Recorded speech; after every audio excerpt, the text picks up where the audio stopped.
الحمد لله نحمده ونستعينه ونستغفره ونؤمن به ونتوكل عليه ونعوذ بالله من شرور أنفسنا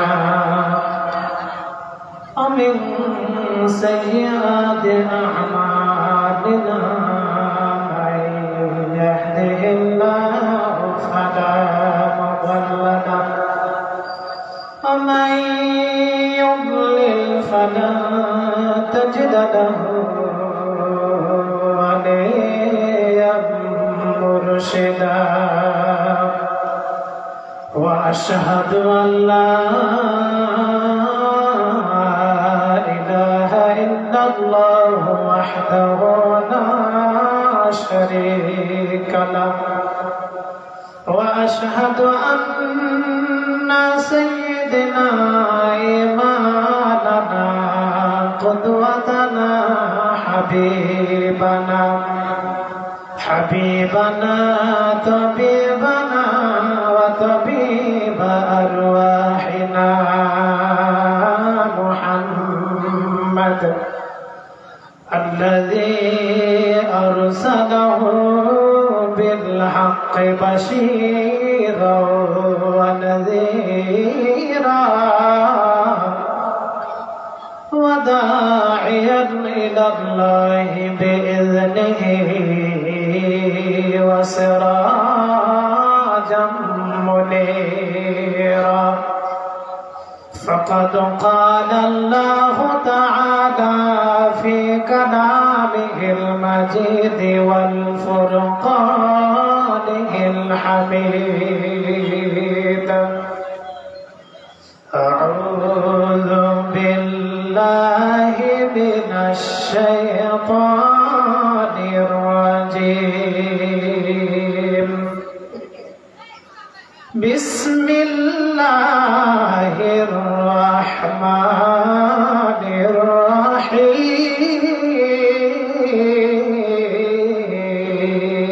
الرحيم في جنات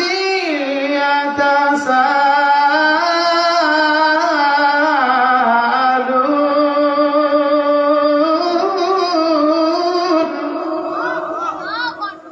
عن المجرمين ما سلككم في سقر قالوا لم نك من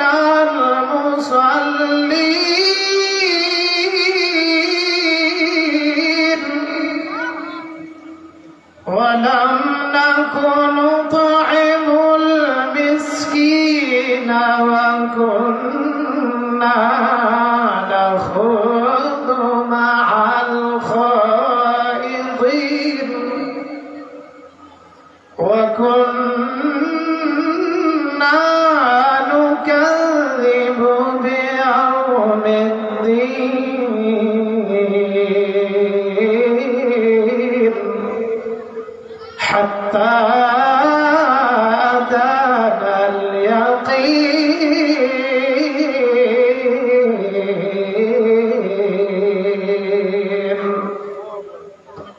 وقال تعالى في شان رسول الله صلى الله عليه وسلم إن الله وملائكته يصلون على النبي يا أيها الذين آمنوا صلوا عليه وسلموا تسليما সবাই একসাথে পড়বেন اللهم صل على محمد وعلى آل محمد كما صليت على إبراهيم وعلى آل إبراهيم إنك ইন্নাকা হামিদুম মাজিদ। আল্লাহুম্মা বারিক আলা মুহাম্মাদ ওয়া আলা আলি মুহাম্মাদ কামা বারাকতা আলা ইব্রাহিম ওয়া আলা আলি ইব্রাহিম ইন্নাকা হামিদুম মাজিদ। হাজার গানের মাঝে একটি গান যদি আল্লাহর কাছে প্রিয় হয়, সেই তো খুশির কথা, সেই তো সফলতা, চাওয়া পাওয়া আর কিছু নাই, চাওয়া পাওয়া আর কিছু নাই। হাজার গানের মাঝে একটি গান যদি আল্লাহর কাছে প্রিয় হয়, সেই তো খুশির কথা, সেই তো সফলতা, চাওয়া পাওয়া আর কিছু নয়, চাওয়া পাওয়া আর কিছু নয়। আলহামদুলিল্লাহ, ভবানীপুর নদীর ধার জামে মসজিদের উন্নতি কল্পে 2 দিন ব্যাপী তাফসীরুল কোরআন মাহফিলের প্রথম দিনের শেষ অধিবেশনে মুহতারাম সুযোগ্য সভাপতি মাওলানা আব্দুল্লাহ আল কায়েস, পাশে উপস্থিত আছেন পিতৃতুল্য মুরব্বী, সামনে উপবিষ্ট আমার পরিচিত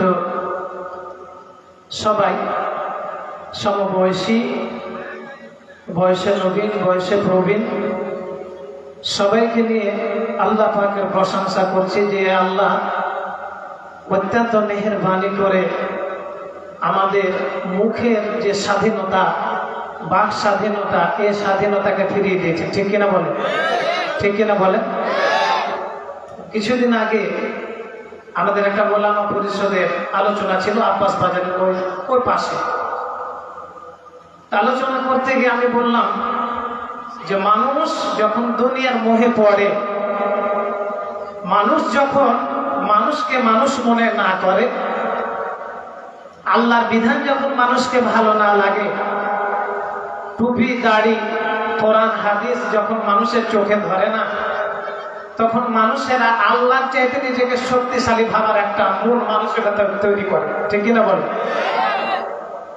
সকলেরই জানা আল্লাহ পাক তার সামনে এক ব্যক্তি, আল্লাহর সামনে, কার সামনে বলে? আল্লাহর সামনে এক ব্যক্তি আল্লাহর সাথে মুখে তর্ক করেছে। কি করেছে বলেন?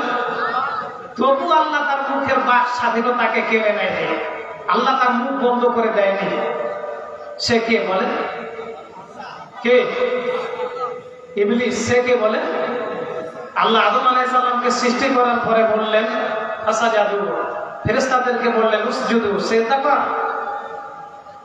জিবরাইল, মিকাইল, ইসরাফিল, যত ফেরেশতা রয়েছিল সমস্ত ফেরেশতা আল্লাহ পাকের নবী আদম আলাইহিস সালাতু ওয়াস সালামকে সিজদা করেছিল, ইল্লা ইবলিস। কে করেনি বলেন? কে করেনি? আল্লাহ বললেন কেন করলি না? ও বলছে খালাকতানি মিন নার ওয়া খালাকতাহু মিন তিন, আমি হচ্ছে আগুনের তৈরি, আগুন জ্বাললে উপরে যায়, আর মানুষ থাকে, মানুষ মাটির তৈরি, মাটি সবসময় থাকে নিচে। কাজে আনা খায়রুম মিনহু, আমি তো আদমের চাইতে উত্তম, কাজে ওকে আমি যে সেজদা দিয়ে আমি আমার মা ইজ্জতের হানি করতে পারবো না। আল্লাহ বললেন নেমে যা। বলেনি? বলেন তুই হচ্ছে শয়তান, তুই হচ্ছে মরদুদ রাজিম, তুই নেমে যা। আল্লাহর সাথে বেয়াদবি করলেন, আল্লাহ তাকে বললেন নেমে যা। ও তখন আল্লাহকে 3 দফা দাবি দিয়েছিল। কয় দফা বলেন তো? কয় দফা? আল্লাহকে বললেন আল্লাহ নেমেই যাবো, যেহেতু তোমার সাথে বেয়াদবি করেছি, আমি যেহেতু তোমার বিধান মানিনি, নেমেই যাব। তখন আমাকে 3টে জিনিস দিতে হবে। কয়টা জিনিস দিতে হবে বলেন? আমাকে যতদিন দুনিয়া থাকবে ততদিন হায়াত দিতে হবে। আল্লাহ দিয়েছিল না দেয়নি? এরপরে বলেন আমার আন্দা পান্দা যারা আছে, আমার সাথীরা, তারা তো বেয়াদবি করবে, মানুষকে তো ওয়াসওয়াসা দিবে, কিন্তু এই মানুষ যদি আমাদেরকে দেখে তাহলে তো আপনার এমন ভাবে তাড়ন দিবে যে ইন্ডিয়ান মোদির পাশে ছাড়া উপায় নেই। তো কাজী আমাকে সহ আমার যারা সহপাঠী রয়েছে সবাইকে এমন একটা ক্ষমতা দিতে হবে যে আমি মানুষকে দেখবো কিন্তু মানুষ আমাদেরকে দেখবে না। আল্লাহ দিয়েছে না দেয়নি? শয়তান দেখেছেন? 3 নম্বরে বললেন যতদিন বাঁচবো কিয়ামত পর্যন্ত তোমার বিরোধিতা করব, তোমার নবীদের বিরোধিতা করব, ইমানদারদের বিরোধিতা করব।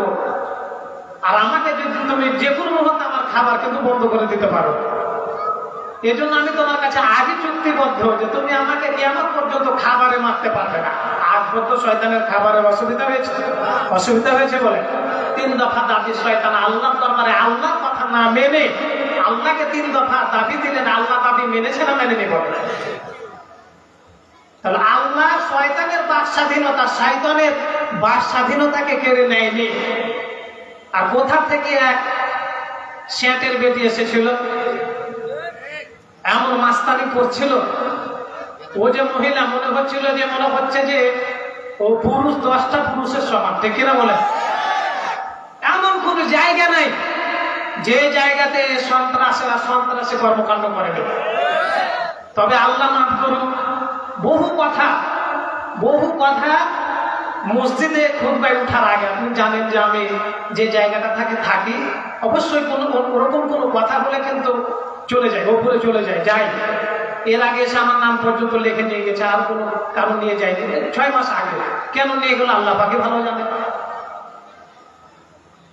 এমন কথা আছে যেগুলো খুতবায় তুলবো, মনে করছি বলবো না, বললে তো অসুবিধা। আমার বংশ বড় না, নয়, শক্তি নাই, দল ক্ষমতাই নাই, পাওয়ারে নাই, কাজে ওগুলো বলবো না। একটা মসজিদ আমার বলে কোনো পরিবর্তন নাই, আমাকে লাল বাগানে যাওয়ার প্রয়োজন নাই, বলবো না। খুতবাতে উঠে আপনার যখনই মাথা ঠিক থাকে না তখন বলে ফেলে। আল্লাহ মাফ করুন, কোরআন হাদিসে যে দিক দিয়ে ব্যাখ্যা করবেন এদের যে চরিত্র সেদিকে মিলে গেল। 4 তারিখে যে হত্যাকাণ্ড চললো, 4 তারিখের আগের জুমা, তখন পরিস্থিতিটা কেমন? যাকে তাকে গুলি করে কয়েকবার সেনাবাহিনী নামিয়েছিল না?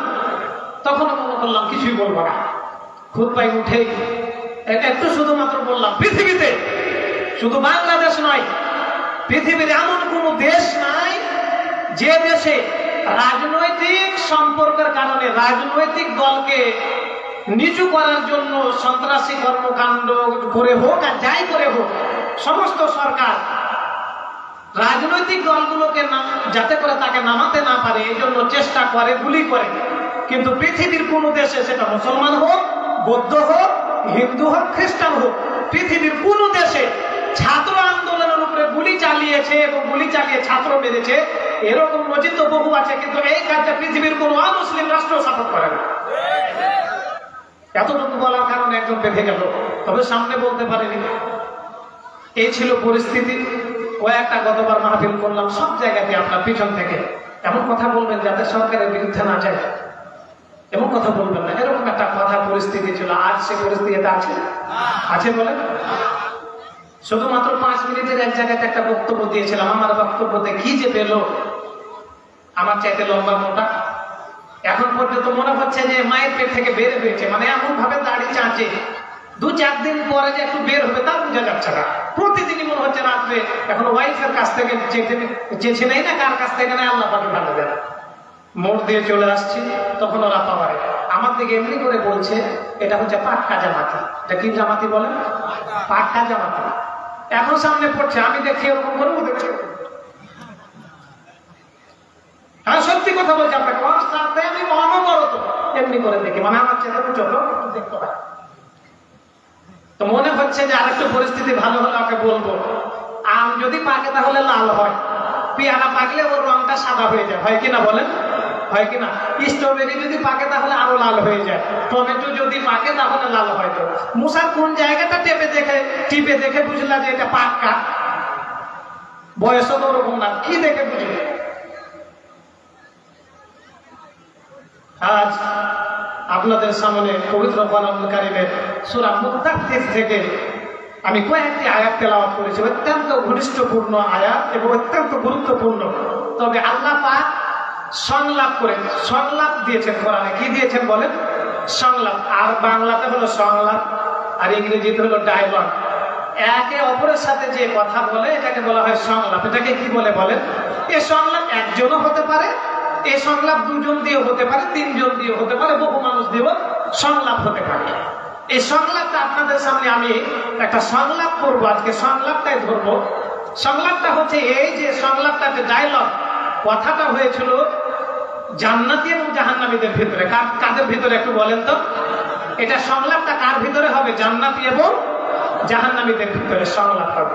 এখনো ছাত্ররা ডায়লগ, ইংরেজি ডায়লগ শিখে একে অপরের সাথে কথা বলে, অথবা আরবিতে শিখে কাইফা হালুকা, তুমি কেমন আছো, এমনি করে শিখে। তো জান্নাতি এবং জাহান্নামীদের ভিতরে একটা ডায়লগ হয়েছিল, সেই ডায়লগটা আমি আপনাদের সামনে যে সংলাপ হয়েছিল সে সংলাপটা তুলে ধরবো। তবে সংলাপটা পুরাটা তুলবো না।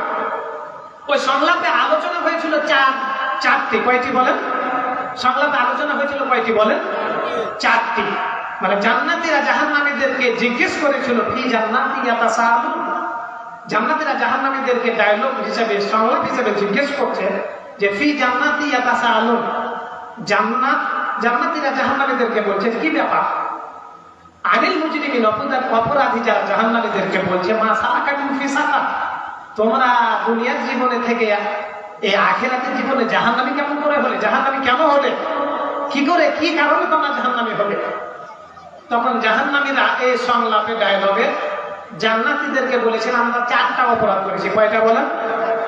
কয়টা বলেন? চারটা। চারটার ভিতরে আমি একটা বলবো। কয়টা বলবো বলেন? একটাকে ব্যাখ্যা করবো। চারটা এমনি বলে দেবো যে চারটা, কিন্তু একটাকে ব্যাখ্যা করবো। এই ব্যাখ্যাতে মোটামুটি আল্লাহ কতক্ষণ সময় দিতে পারবো, কতক্ষণ সময় লাগবে আল্লাহ পাকে ভালো জানে।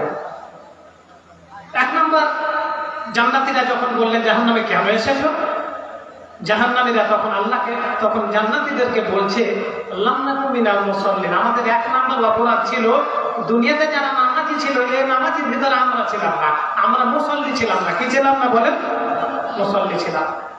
ওয়ালাম নাকু নুতঈমুল মিসকিন, দল পাওয়ারে ছিল যার 14 বিঘা জমি, ওরও 10 টাকার কাজ আছে। একজনের 2খানা হাত নাই, ওর 10 টাকার কাজ নেই। ঠিক কিনা বলেন? মিসকিনের খাবার মেরে মেরে মেরে মেরে অট্টালিকা পর্যন্ত মানুষ করে। ওযু করতে জানে না, টয়লেটে কিভাবে ঢুকতে হয়, কি বলে ঢুকতে হয়, কোন পা দিয়ে ঢুকতে হয়, বের হতে হয় জানে না। ও হয়ে গেছে মাদ্রাসার সভাপতি। ঠিক কিনা বলেন? আর এরাই চাকরি দিব বলে একটা পদে 10 জন 5 জনের কাছ থেকে 10 লাখ টাকা করে নিয়ে ছাদে পর্যন্ত লাইট জ্বালিয়েছে, ছাদে। ঠিক কিনা বলেন? মিসকিনদের খাবার মেরে খেয়েছে।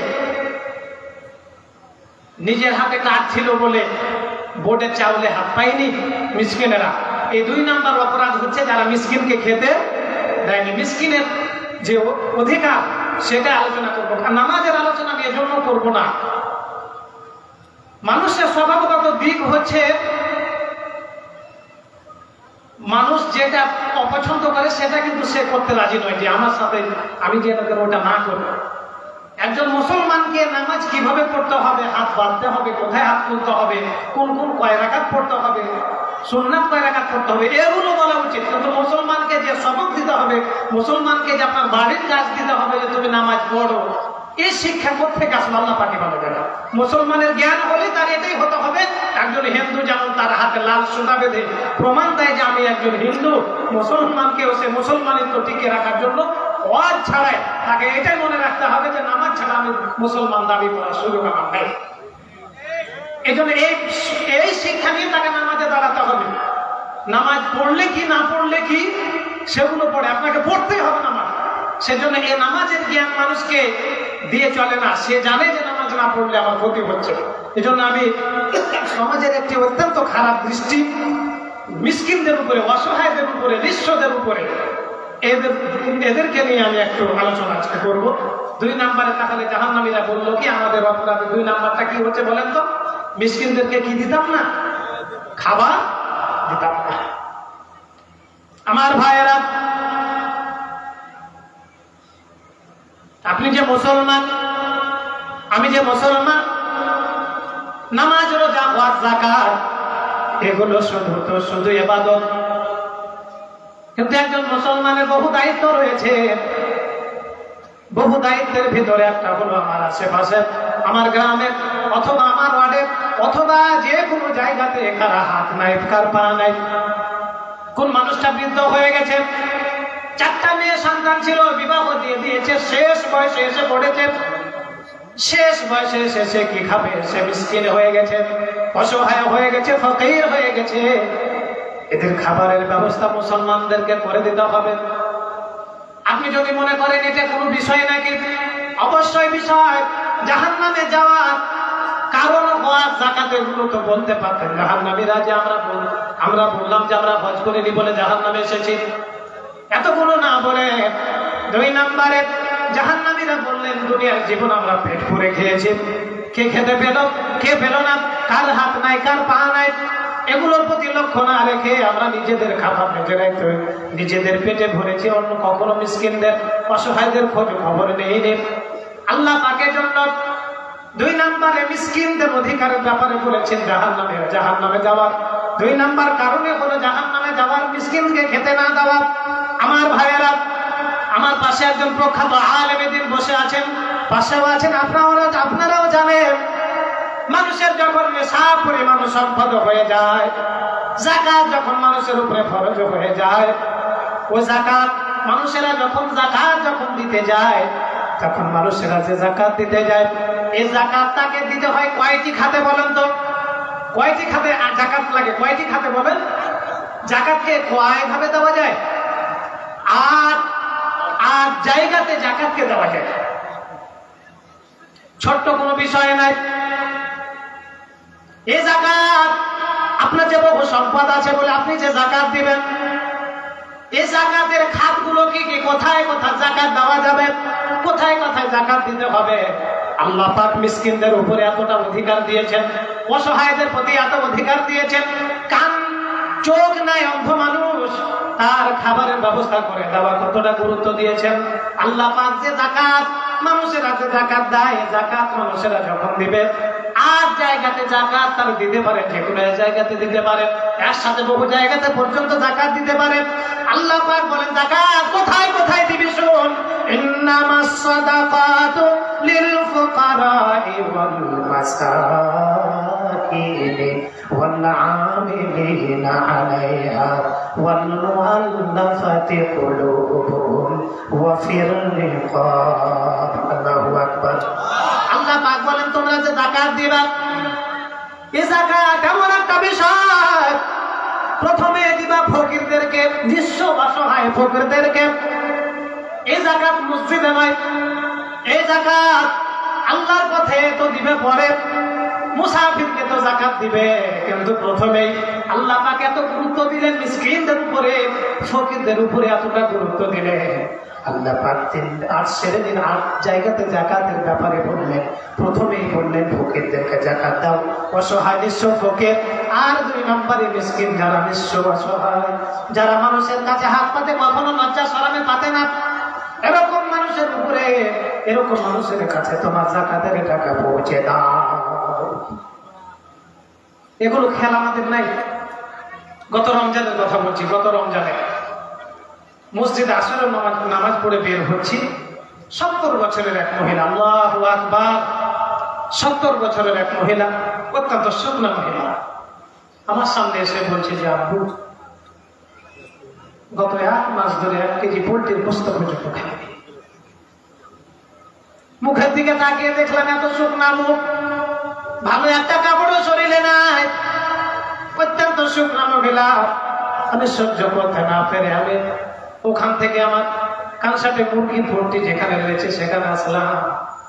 আসার পরে ওখান থেকে 1 কেজি পোল্ট্রির গোশত নিয়ে মহিলাটার হাতে তুলে দিলাম। এগুলো যে দিয়েছে আপনাকে জাহির করার জন্য বলছে না, এমনি করে করে কত মানুষ, কত অসহায় মানুষ, কত মানুষ এমনি করে করে খেতে পায় না, কত মানুষ অসহায় হয়ে পড়ে আছে। 5,000 টাকায় চাকরি করে, 6,000 টাকা একজন গরিব মানুষ চাকরি করে, ক্যান্সার ধরা পড়েছে। আপনি বলুন না, তারে ক্যান্সারের খরচ কে বহন করবে? শুধু মাহফিল করে 5 টাকা 10 টাকা করে আমি যখন চাদরে তুলব, তোলার পরে আমি যে 60,000 টাকা নিয়ে চলে যাব, আমার পাশে যে পরে করবে তিনি যে 80,000 টাকা নিয়ে চলে যাবেন, এটা নাম ইসলাম নয়। ইসলাম এমন একটা বিষয় যেটা শুধুমাত্র এমন একটা বিষয় যেখানে গুরুত্ব রয়েছে মিসকিনদের উপরে, যেখানে অসহায়দের উপরে নজর রাখা দরকার। আমার ভাইরা খুব খেয়াল করে বুঝবেন। বিশ্বনবী যখন যুদ্ধে যেতেন, যুদ্ধে যাওয়ার পরে সাহাবায়ে কেরামকে নিয়ে যুদ্ধ করতেন। যুদ্ধ চলাকালীন কাফেররা যখন যুদ্ধে হেরে যেত, কাফেরদের ঘোড়া পড়ে থাকতো, কখনো কখনো উট পর্যন্ত পড়ে থাকতো, কাফেরদের গম পর্যন্ত পড়ে থাকতো, কাফেরদের খাবার পর্যন্ত পড়ে থাকতো। কাফেরেরা সবগুলোকে ফেলে যখন মুসলমানদের সাথে লড়াই করতে পারবে না বলে দৌড় দিয়ে চলে যেত, সাহাবায়ে কেরাম তখন কাফেরদের সমস্ত সম্পদগুলোকে কুড়িয়ে নিয়ে মদিনায় নিয়ে আসতো। আমার ভাইয়েরা, যে সম্পদগুলো কাফেরদের সম্পদগুলো নিয়ে আসতো, ওই সম্পদগুলোকে কি বলা হয় বলেন তো? বলেন গনিমত। কি বলা হয় বলেন? ওই সম্পদগুলোকে কি বলা হয় বলেন?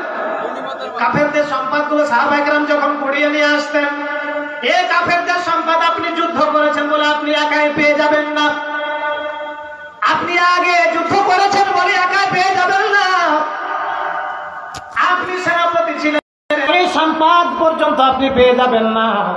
আল্লাহ পাক পবিত্র কোরআনুল কারীমের সূরা তওবায় 10 নম্বর পারার 1 নম্বর পৃষ্ঠার 1ম লাইনে আল্লাহ পাক মিসকিনদের এতটা গুরুত্ব দিয়েছেন, অসহায়দের আল্লাহ পাক এতটা গুরুত্ব দিয়েছেন, অসহায়দের প্রতি আল্লাহ পাক এতটা নজর রেখেছেন। আল্লাহ পাক, তোমরা যে সাহাবায়ে কেরাম যুদ্ধ করলা তরবারি দিয়ে, কারো হাত কেটে গেল, কারো চোখ হারিয়ে গেল, হারিয়েছে তো কি হয়েছে, তোমরা যখন গনিমতের মাল পেয়েছো, আল্লাহ পাক বলেন ওই গনিমতের মালকে পর্যন্ত ভাগ করতে হবে। কি করতে হবে বলেন? ওই গনিমতের মালকে কি করতে হবে বলেন? আল্লাহ পাক বলেন ওয়া'লামু আন্নামা গানিমতুম মিন শাইইন ফাআন্না লিল্লাহি খুমুসাহু ওয়া লির-রাসূলি ওয়া লিযিল কুরবা ওয়াল ইয়াতামা ওয়াল মাসাকিন ওয়া ইবনাস সাবিল। আল্লাহু আকবার। আল্লাহ পাক বলেন তোমরা যে যুদ্ধ করে সম্পদ পেলাম, এই সম্পদকে 2 ভাগও নয়, 3 ভাগও নয়, 5 ভাগ করতে হবে। কয় ভাগ জোরে বলেন? 5 ভাগ করে আল্লাহ পাক বলেন 1 ভাগ আল্লাহকে দিবা, আল্লাহ রাসূলকে দিয়ে দিবা। 2 নম্বরে লিল্লাহি ওয়া রাসূলিহি খুমুসাহু ওয়া লির-রাসূলি ওয়া লিযিল কুরবা, তোমাদের আত্মীয় স্বজন যারা রয়েছে তাদেরকে 1 ভাগ দিয়ে দেবা। ওয়াল ইয়াতামা, অসহায় যারা মিসকিন, যার পিতা মারা গিয়েছে ছোট্ট অবস্থায়, সে কোথায় থাকবে, কোথায় যাবে, তোমরা যে যুদ্ধ করে সম্পদ পেয়েছো ওই সম্পদ পর্যন্ত মিসকিনের হাতে 1 ভাগ তুলে দাও। ওয়াল মাসাকিন, নিঃস্ব অসহায় মানুষের চোখ নাই, কান নাই, খাটতে পারে না, বুড়ো হয়ে গেছে বলে, সন্তান ছেলে সন্তান নাই বলে, ওই সমস্ত মানুষের হাতে পর্যন্ত তোমাদের গনিমতের একটা মাল তুলে দাও, একটা ভাগ তুলে দাও। ঠিক কিনা বলেন? আমার ভাইয়েরা, এই দিকের একজনের লোকের কথা বলছি, এখানে মনে হয় এত বৃদ্ধ লোক একটাও নাই। অত্যন্ত পুজো হয়ে আমার মসজিদে আসলো, মুখটা শুকনা দেখে আমি বললাম, চাচা মুখটা কেন শুকনা লাগছে, আপনার কেউ কি নাই? বলছে কেন ভিক্ষা আপনি করতেছে?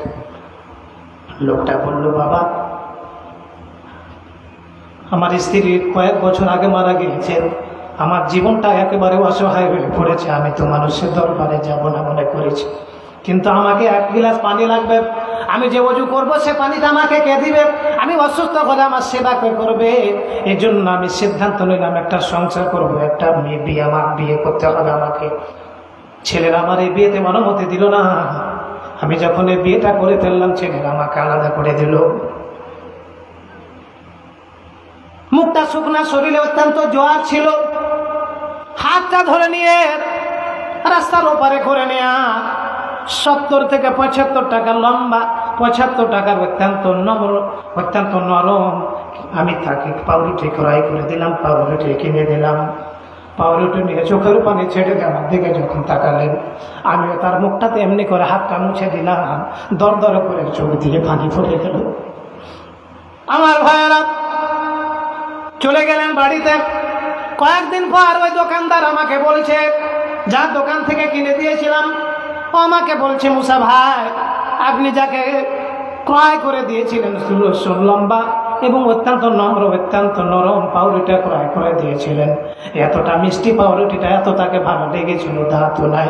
আবার এসে বলছে যে পাউরুটিটা যেটা আমাকে 75 টাকা দিয়ে হুজুর কিনে দিয়েছিল, সেই পাউরুটিটা আমাকে আজকে দাও। এমনি করে করে বহু মানুষ, কত মানুষ অসহায় হয়ে পড়ে আছে, কত নেবেন? শুধু মাহফিল করলে হবে না। আপনাদের পাড়াতে পর্যন্ত একজন মানুষ ছিল, আমার চাইতে বয়সে অনেক বড়, কুমিল্লার দিকে মনে হয় জীবিকার তাগিদে গিয়েছিল, ভাইয়ের নাম আমি জানি না। আমার এর পাশে সোহরাব মামা বসে আছে, তার তখন চোখ ছিল, আজকে চোখ হারিয়ে ফেলেছেন উনি। আমার অত্যন্ত ভালোবাসার মানুষ। ওই জায়গাতে পর্যন্ত আমার সাথে দেখা হলে ওই লোকটা আমার সাথে কথা বলতো। আপনাদের এই পাড়ারে কুমিল্লায় গিয়ে, ওখানে কুমিল্লা না কোন জায়গাতে গিয়ে অসুস্থ হয়ে ওখানে মারা গিয়েছিল। মারা যায়নি, মারা যায়নি। এখানে ওর পরিবার কি খাচ্ছে, ওর স্ত্রী কি খাচ্ছে, ওর ছেলেরা কি খাচ্ছে, সবগুলো আপনাদের নজর রাখতে হবে। শুধু মাহফিল নয়, এগুলোর প্রতি নজর রাখতে হবে। ওদের জন্য গ্রামে বের হতে হবে। এক মুখ চাল করে নিয়ে ওর বাড়িতে চাউল ক্রয় করে নিয়ে অথবা যেভাবে হোক আপনাদের সাহায্য করতে হবে। আমার কলেজার টুকরা যে বাসির মারা গিয়েছে, ওর যে ছোট্ট সন্তানটা রয়েছে, ওর চাচা থাকলে কি হবে, দুইজন। আপনারা যে মাহফিল করছেন বারবার, ওই লোকগুলো, ওই মেয়েটার পর্যন্ত খোঁজ নিতে হবে, খোঁজ নিতে হবে। বিশ্বনবী একদিন সাহাবা একরামকে এমনি করে বলছিলেন, কাফিলুল ইয়াতীম আশারু বিহিসাবাইহি, যে এতিমের দেখাশোনা করে, নিঃস্ব অসহায় এতিমের দেখাশোনা করে, আল্লাহ পাক নবী বলেন জান্নাতে এই আঙ্গুল যেমন পাশাপাশি, এই আঙ্গুল যেমন পাশাপাশি, যে এতিমের গলায় হাত বুলাবে, যে এতিমকে ভালোবাসবে, আমি আল্লাহর নবী তার সাথে এমনি করে জান্নাতে পাশাপাশি থাকবো। আমার ভাইয়েরা, এই মিসকিনদের প্রতি আপনাদের অবশ্যই নজর রাখতে হবে। বিশ্বনবীর একজন স্ত্রীর নাম হচ্ছে আয়েশা রাদিয়াল্লাহু তাআলা আনহা। অত্যন্ত নম্র এবং ভদ্র এবং অত্যন্ত সবচাইতে বিশ্বনবীর সবচাইতে কম বয়সী স্ত্রী ছিলেন আয়েশা রাদিয়াল্লাহু তাআলা আনহা। তিনি হাদিসখানা বর্ণনা করছেন, তিনি বলেন, আমি আমার ঘরে বসে আছি, এমন একটা সময় একজন জাআতিনি মিসকিনাতুন, একজন মহিলা মানুষ আমার দরবারে, সে মিসকিন অবস্থা আমার দরবারে আসলো। এতটা মিসকিন, তার বাড়িতে কিছুই ছিল না, আমার দরবারে আমার কাছে সে চাইতে আসলো। আমি দেখলাম তার ডান দিকে একজন, বাম দিকে একজন। আমি দেখলাম তার সাথে দুইটা মেয়ে রয়েছে। কয়টা বলেন? দুইজন মেয়ে রয়েছে তার পাশে মহিলাটার। আমার কাছে কিছু চাইলো, আমি মেয়েটাকে কিছুই দিতে পারলাম না। শুধুমাত্র বাড়িতে 3টা খেজুর ছিল, এই খেজুর 3টা আমি ওই মিসকিনা মহিলার হাতে তুলে দিলাম। আমি দেখলাম ওই 3টা খেজুর একটা তার একজন মেয়ে কন্যাকে দিল, আর একটা কন্যাকে দিয়ে দিল। কন্যার একটা করে খেজুর খাওয়ার পরে ওই মহিলা নিজের ভাগের খেজুরটা যখন মুখে দিতে যাবে, দুই পাশ থেকে দুইজন মিসকিনা মহিলার কন্যা মাকে বলছে, আমাদেরকে খেজুরটা দাও। আম্মা জান আয়েশা বলেন, আমি দেখলাম ওই মিসকিনা মহিলাটা নিজের মুখে খাবার না তুলে দিয়ে পাশে দুইজন তার দুই কন্যার হাতে একটা খেজুরের বিচিকে ছড়িয়ে নিয়ে খেজুরটাকে আলাদা করে একটা অংশ আর একটা কন্যার হাতে দিলেন, আর একটা অংশ আর একটা কন্যার হাতে দিয়ে দিলেন। আমি অবস্থা দেখে বিশ্বনবী আমার ঘরে আসলেন। আমি বললাম, ইয়া রাসূলুল্লাহ, ইয়া হাবিবাল্লাহ, আপনার আসার আগে একজন মুসকিনা মহিলা এসেছিল, মিসকিনা মহিলা। আমি তার হাতে 3টা খেজুর তুলে দিয়েছিলাম, একটা মেয়েকে দিয়েছে আর একটা মেয়েকে দিয়েছে। একটা খেজুর ছিল, ওই খেজুরটা যখন মেয়েটা খেতে যাবে, আল্লাহ পাক নবী আয়েশা বলেন, তখন ওই দুই পাশে দুই মেয়ে যখন বললেন আমাদেরকে খেতে দাও, ওই মহিলা নিজের মুখে না তুলে দিয়ে খেজুরে বিচি বের করে ওই একটা খেজুরকে আলাদা আলাদা ভাগ করে দিয়ে দুই কন্যার মুখে তুলে দিলেন। ইয়া রাসূলুল্লাহ, আমি এই দৃশ্য দেখলাম। আল্লাহ পাক নবী বলেন, আয়েশা, যে মিসকিনা মহিলা আর দুইজন মিসকিনা দুর্বল মেয়েদেরকে পাশে নিয়ে বসে আছে, আর নিজের মুখে খাবার না দিয়া নিজে মিসকিন অবস্থায় থাকার পরেও যখন দুই কন্যার মুখে যখন এই খাবার তুলে দিয়েছে, আল্লাহ রাব্বুল আলামিন তার জন্য জান্নাতকে ওয়াজিব করে দিয়েছে, অথবা জাহান্নামের আগুন তার জন্য হারাম করে দিয়েছে।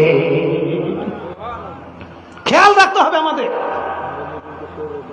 খেয়াল রাখতে হবে আমাদের এই বিষয়গুলোর প্রতি। বহু জায়গাতে আপনার মোবাইলে দেখলাম কিছুদিন আগে, একটা ছেলের এক হাত নাই। একটা ছেলের কি নাই বলেন? এক হাত নাই।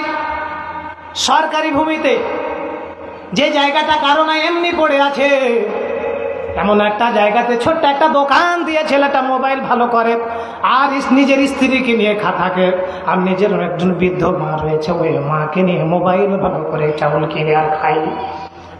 কোন টেলিভিশনে মনে নাই, তবে গণমাধ্যমে দেখলাম যারা ক্ষমতাশীল ছিল ছাত্রলীগের বাচ্চারা ওই খাস জমি বলে, খাস জমিতে ছেলেটা থাকে বলে হাত না এরকম মিসকিন একজন মানুষের কাছ থেকে পর্যন্ত চাঁদার দাবি করে ফেলেছে। ঠিক কিনা বলেন? এদের ভিতরে কোনো দয়াও ছিল না, মায়াও ছিল না, মমতা ছিল না, কিছুই ছিল না। আমি এই যে আমার বাড়ি থেকে একদিন মাগরিবের পরে কনসার্টের উদ্দেশ্যে বের হচ্ছে, শিবগঞ্জের উদ্দেশ্যে। অত্যন্ত বৃদ্ধ মানুষ, হাত দুটা বারবার কাঁপতেছে, অটোতে চড়ে আছে, চোখে পানি বের হয়ে মনে হচ্ছে পড়তেছে। আমি বললাম, বাবা এরকম বয়সে এত রাত্রে কোথায় যাবেন? আমাকে বললো কনসার্টের ওপাশে পুকুরের একটা জায়গাতে আমি যেয়ে থাকবো। আমি বললাম, কোথায় গিয়েছিলেন? বললো, আমি গিয়েছিলাম বিনোদপুরের, আমি ভিক্ষা করতে গিয়েছিলাম। আমি বললাম, আপনি এ বসে কেন ভিক্ষা করেন? আপনার কি ছেলে নাই? আপনার কি মেয়ে নাই? লোকটা বললো, ছোট্ট একটা আমার ছেলে রয়েছে, ছেলেটাও বিবাহ করেছে, তবে ছেলেটা তেমন কাজ করতে পারে না। আমি যা খাই আমার স্ত্রীকে নিয়ে খায়, আর আমার ছেলে অনেক দূরে বসবাস করে, ওখান থেকে অনেক দূরে। আমি আমার যে চাউল আমি ভিক্ষা করে খাই, চাউল পর্যন্ত আমার ছেলের ঘরে আমি তুলে দেই। বাপ কখনো ছেলেকে ভারী মনে করে না, মা কখনো ছেলেকে ভারী মনে করে না, অথচ বহু মানুষ পিতা মাতাকে আলাদা করে দেয়। নিজের শালি জায়গা পায়, নিজের শ্বশুর শাশুড়ি তার বাড়িতে জায়গা পায়, কিন্তু মা এবং বাবা মিসকিন অবস্থায় বাবা মাকে মিসকিন করে ফেলে নিজে জীবিত থাকা অবস্থায়। ঠিক কিনা বলেন? আমার ভাইয়েরা, এই আপনি এই মিসকিনদেরকে যদি সাহায্য করেন, এই মিসকিনদের পাশে যদি দাঁড়ান, আখিরাতেও সফল কাম হবেন, দুনিয়াতেও সফল কাম হবেন। কোরআনুল কারীম আল্লাহ পাক বলেন, ফাতিযাল কুরবা হাক্কাহু ওয়াল মিসকিনা ওয়া ইবনাস সাবিলি যালিকা খায়রুল লিল্লাযিনা ইউরিদুনা ওয়াজহাল্লাহ ওয়া উলাইকা হুমুল মুফলিহুন। আল্লাহু আকবার। আল্লাহ পাকের সন্তুষ্টি কে কে চান? একটু হাত তুলে দেখান তো। আল্লাহর সন্তুষ্টি কে কে চান? লিল্লাহি তাকবীর। আল কোরআনের আলো, আল হাদিসের আলো, দুনিয়ার মুসলিম, হাত নামান। আল্লাহ পাকের সন্তুষ্টি যদি পেতে চান, নামাজ রোজা হজ যাকাত তো থাকবেই। আল্লাহ পাকের সন্তুষ্টি যদি পেতে চান, আল্লাহ পাক নিজে বলেন, আমার সন্তুষ্টি যদি পেতে চাও, শুনো, তোমাদেরকে কয়েক দফা কাজ করা লাগবে। আল্লাহর সন্তুষ্টি যখন পেয়ে যাবা, দুনিয়াতেও শান্তি, আখিরাতেও সফলকাম হয়ে যাবা। আল্লাহ পাক বলেন, দুনিয়া শান্তি এবং আখিরাতে সফলকাম যদি পেতে চাও এবং আল্লাহর সন্তুষ্টি যদি পেতে চাও, তাহলে তোমাদের কাজ হলো ফাতিযাল কুরবা হাক্কাহু ওয়াল মিসকিনা। আল্লাহ সন্তুষ্টি যদি পেতে চাও, তোমার বাড়ির পাশে গিয়ে খেতে পায় না, কারো হাত নাই কারো পা নাই, ওর হাতে মুখের খাবার তুলে দাও। ওয়াল মিসকিনা, নিঃস্ব বা অসহায়, বৃদ্ধ হয়ে গেছে, কান নাই চোখ নাই, দুই কানা পা নাই, এমন মানুষের হাতে পর্যন্ত তোমাদের খাবার তুলে দাও। আল্লাহ পাক বলেন, যারা সফরে বের হয়েছে, সফরে বের হওয়ার পরে যদি কারো টাকা হারিয়ে যায়, টাকা শেষ হয়ে যায়, ওই দূরের মানুষটাকে পর্যন্ত খাবারের ব্যবস্থা করে দাও। আল্লাহ পাক বলেন, এগুলো যদি করো, এগুলো অত্যন্ত ভালো কাজ, এগুলো করলে আমি আল্লাহ তোমাদেরকে সন্তুষ্ট করে দেব। ওয়াউলাইকা হুমুল মুফলিহুন। শুধু তাই নয়, দুনিয়ার জীবনে সফল কাম হয়ে যাবা, আখিরাতে পর্যন্ত সফল কাম হয়ে যাবা। আমার ভাইয়েরা, এমনি করে করে কোরআনুল কারীমের বহু জায়গায় আল্লাহ পাক এবং হাদিস শরীফের বহু জায়গায় আল্লাহ পাকের বিশ্বনবী পর্যন্ত মিসকিনের অধিকারের ব্যাপারে বহু জায়গায় বলেছেন। আমার ভাইয়েরা, আপনাদের সামনে এবার তুলে ধরব রাহি আমলের হাদিস। আন আবি হুরায়রা রাদিয়াল্লাহু তাআলা আনহু قال جاء رجل الى النبي صلى الله عليه وسلم فقال اني مجهود فارسل الى بعض نسائه। আল্লাহ পাকের নবী সাহাবায়ে কেরামকে নিয়ে বসে আছেন, সাহাবায়ে কেরামকে নিয়ে বসে আছেন। আবু হুরায়রা এই হাদিসখানা বর্ণনা করেছেন, তিনিও বসে আছেন। অত্যন্ত ক্ষুধার্ত মানুষ, কয়েকদিন থেকে কতদিন থেকে খায়নি, এমন একজন অসহায় মানুষ আল্লাহ পাকের নবীর দরবারে এসে বলছেন, ইয়া রাসূলুল্লাহ, ফাকালা ইন্নী মাজহুদুন, আমি অত্যন্ত ক্ষুধার্ত, আমি কয়েকদিন থেকে খাইনি। আল্লাহ পাকের নবী বলেন ফারসালা ইলা বা'দি নিসাইহি, নবীজির একজন সাহাবীকে বললেন, আমার সাহাবী আমার একজন স্ত্রীর কাছে যে বলো যে তার কাছে কোনো খাবার আছে নাকি। আল্লাহ পাকের নবীর সাহাবী একজন স্ত্রীর কাছে পাঠালেন। নবীজির একজন স্ত্রীর কাছে যাওয়ার পরে স্ত্রী জবাব দিলেন সাহাবীর হাতে, ওয়াল্লাযী বা'আতা বিল হাক্ক, নবীজিকে বলছেন নবীজির স্ত্রী, ইয়া রাসূলুল্লাহ আপনাকে যিনি সত্য নবী হিসেবে পাঠিয়েছেন ওই আল্লাহ পাকের কসম খেয়ে বলছি আমার বাড়িতে মিসকিনকে খেতে দেব, এই ক্ষুধার্তকে খেতে দেবে এমন কোনো খাবার আমার বাড়িতে নাই। আল্লাহ পাকের নবীর সাহাবীকে আল্লাহ পাকের নবী বললেন, আমার যে স্ত্রী দিতে পারলো না আর এক স্ত্রীর কাছে যে খোঁজটা না। আল্লাহ পাকের নবীর সাহাবী নবীজির আর এক স্ত্রীর কাছে যে বললেন নবীজি পাঠিয়েছেন একজন মানুষ ক্ষুধার্ত অবস্থা নবীজি দরবারে রয়েছে, খাবার দিতে পারবে নাকি। আল্লাহ পাকের নবীর অন্য স্ত্রী পর্যন্ত বললেন, ইয়া রাসূলুল্লাহ ওয়াল্লাযী বা'আতা বিল হাক্ক, যে আল্লাহ আপনাকে সত্য নবী হিসেবে পাঠিয়েছে ওই আল্লাহ পাকের কসম খেয়ে বলি আমার বাড়িতে মিসকিনকে খেতে দিব বলে কিছু নাই। আল্লাহ পাকের নবী মিসকিনদের ব্যাপারে এতটা ভালোবাসতেন এবং এতটা তাদের প্রতি গুরুত্ব রাখতেন। আল্লাহ পাকের নবী সাহাবা একরামকে বললেন, আমার সাহাবেরা এই লোকটাকে তোমাদের ভিতরে কে এমন আছো যে রাতে এই লোকটার জন্য খাবারের ব্যবস্থা করে দিতে পারবে। মদিনার একজন সাহাবী হাত উঁচু করলেন আর বললেন, ইয়া রাসূলুল্লাহ আমি যেমনি করে হোক রাত্রে আপনার এই মেহমানের জন্য খাবারের ব্যবস্থা করে দেব।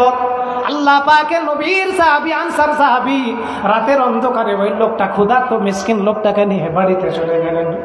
বাড়িতে যে স্ত্রীকে বললেন, স্ত্রী দাইফা রাসূলুল্লাহ সাল্লাল্লাহু আলাইহি ওয়াসাল্লাম, এই লোকটা হচ্ছে বিশ্বনবীর মেহমান, গত কয়েকদিন থেকে খায়নি। নবীজির খাবারের ব্যবস্থা বহুভাবে করার চেষ্টা করলেন কিন্তু নবীজির কোনো স্ত্রীর ঘরের খাবার নাই। আমার কাছে আমাকে যখন প্রস্তাব করলেন আমি তখন হাত তুলে বললাম খাবারের ব্যবস্থাটা আমি করব। আমার প্রাণের স্ত্রী এই নবীজির এই মেহমানকে খেতে দিতে পারি এমন কোনো খাবার আমার বাড়িতে আছে নাকি। নবীর সাহাবীর স্ত্রী নিজের স্বামীকে বললেন, প্রাণের স্বামী শুনো, এতটুকু খাবার রয়েছে, আমাদের যে ছোট্ট দুইটা বাচ্চা রয়েছে, ছোট্ট দুটা বাচ্চার জন্য যে খাবারের ব্যবস্থা করা হয়েছে, ছোট্ট বাচ্চাদের জন্য সামান্য খাবার রয়েছে। আল্লাহ পাকের নবী সাহাবী বললেন, আমার স্ত্রী শোনো, আমার এই দুই সন্তানকে যেমনি করে হোক ঘুম পাড়িয়ে দিয়ে মেহমানের ব্যবস্থা করো, খাবারের ব্যবস্থা করো। দুইজন ছোট্ট ছোট্ট বাচ্চাকে ঘুম পাড়িয়ে দিয়ে আল্লাহ পাকের নবীর সাহাবী বললেন স্ত্রীকে, স্ত্রী দুটা প্লেট নিয়ে আসো। দুইটা প্লেট নিয়ে এসে মেহমানের থালিতে মেহমানের পাত্রে সব খাবার দিয়ে দাও। আমার সামনে শুধুমাত্র পাত্রটা রাখবে, খাবার শুরু হওয়ার আগে বাতি নিভিয়ে দিবে। বাতা তবে না বাতি ফাউতফি উসরাত, বাতিটা নিভিয়ে দিবে যাতে করে বাতি নিভানোর উপরে মেহমান যাতে করে বুঝতে না পারে যে আমি মেহমানের সাথে খাচ্ছি না, সমস্ত খাবার মেহমানের হাতে দিয়েছি। বাতি নিভিয়ে দিয়ে আল্লাহ পাকের নবীর সাহাবী কোনো খাবার না নিয়ে জিহ্বাটাকে উল্টো করে শুধুমাত্র নাড়াচ্ছেন আর শব্দ করতেছেন। মেহমান পেট পুড়ে খেলেন। আমার ভাইয়েরা, আমরাও যখন বড় হয়েছি আজকে আমাদের ছোট্ট ছোট ভাতিজা রয়েছে, অনেক ছেলে ছোট্ট ছোট্ট ছেলে রয়েছে। ওরা যখন পাতা নিয়ে খেলা করে, মাটিকে কাদা করে দেয়, কোনো জায়গার ছোট্ট ছোট্ট ফুল নিয়ে একটা ছোট্ট ছোট্ট কলার পাতাতে অথবা আমের পাতাতে রেখে আমাদেরকে বলে আমাদের এই খাবারটুকু খাওয়া। আমরা তো জানি যেগুলো মাটি, এগুলো ফল, এগুলো খাওয়া যায় না। তারপরে ওদেরকে সন্তুষ্ট করার জন্য আমরা আমাদের জিহ্বাটা নেড়ে তাদেরকে খুশি করেছি না করি না বলেন? এরকম ঘটনা ঘটেছে না ঘটেনি বলেন? আল্লাহ পাকের নবী সাহাবী রাতের অন্ধকারে নিজে জিহ্বাটাকে শুধু নাড়ালেন আর বুঝালেন আমি তোমার সাথে খাচ্ছি। আল্লাহ পাকের নবীকে আল্লাহ পাক জিবরাইলের মাধ্যমে জানিয়ে দিলেন যে তোমার এই মহিলা সাহাবী এবং পুরুষ সাহাবী তারা স্বামী স্ত্রী মিসকিনের সাথে যে আচার ব্যবহার করেছেন, এই আচার ব্যবহারের জন্য আল্লাহ পাক ওদের জন্য সারা জীবনের জন্য খুশি হয়ে গিয়েছেন। সকালবেলা যখন ওই নবীর সাহাবী আল্লাহ পাকের নবীর দরবারে গেলেন, আল্লাহ পাকের নবী বলেন, ও আমার সাহাবী শুনো, তুমি যে মেহমানের সাথে যে আচরণ আজকে রাত্রে করেছ, মেহমান যাতে কষ্ট না পায় সেজন্য তুমি জিহ্বা পর্যন্ত নেড়েছ, কিন্তু মেহমানের খাবার এতটা কম ছিল বলে তুমি নিজে খাবার খাওনি। তোমার এই কীর্তিকলাপ আল্লাহ পাক এতটা পছন্দ করেছেন। লাকাদ আজিবাল্লাহ, আল্লাহ রাব্বুল আলামিন তোমার এবং তোমার স্ত্রীর উপরে সন্তুষ্ট হয়ে গিয়েছে। মিসকিনদের প্রতি, অসহায়দের প্রতি নজর রাখা দরকার। মোড়ে বৃদ্ধ মা, একজন বৃদ্ধ,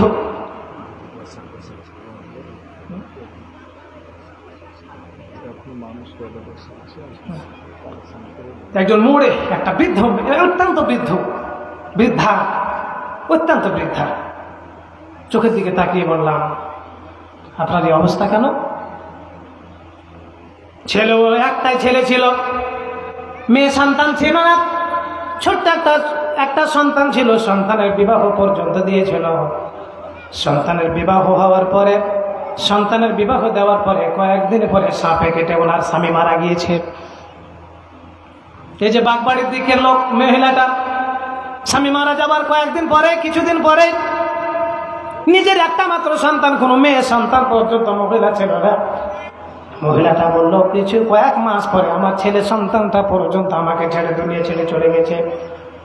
ছোট্ট একটা আমার নাতনি রয়েছে, আমার ছেলের ঘরে সন্তান, আমার পোতা রয়েছে, ও সেরকম কাজ করতে পারে না। ওর মুখে খাবার তুলে দেওয়া আর আমার খাবার তুলে দেওয়ার জন্য এমনি করে রাস্তা আমি বের হয়ে পড়েছি।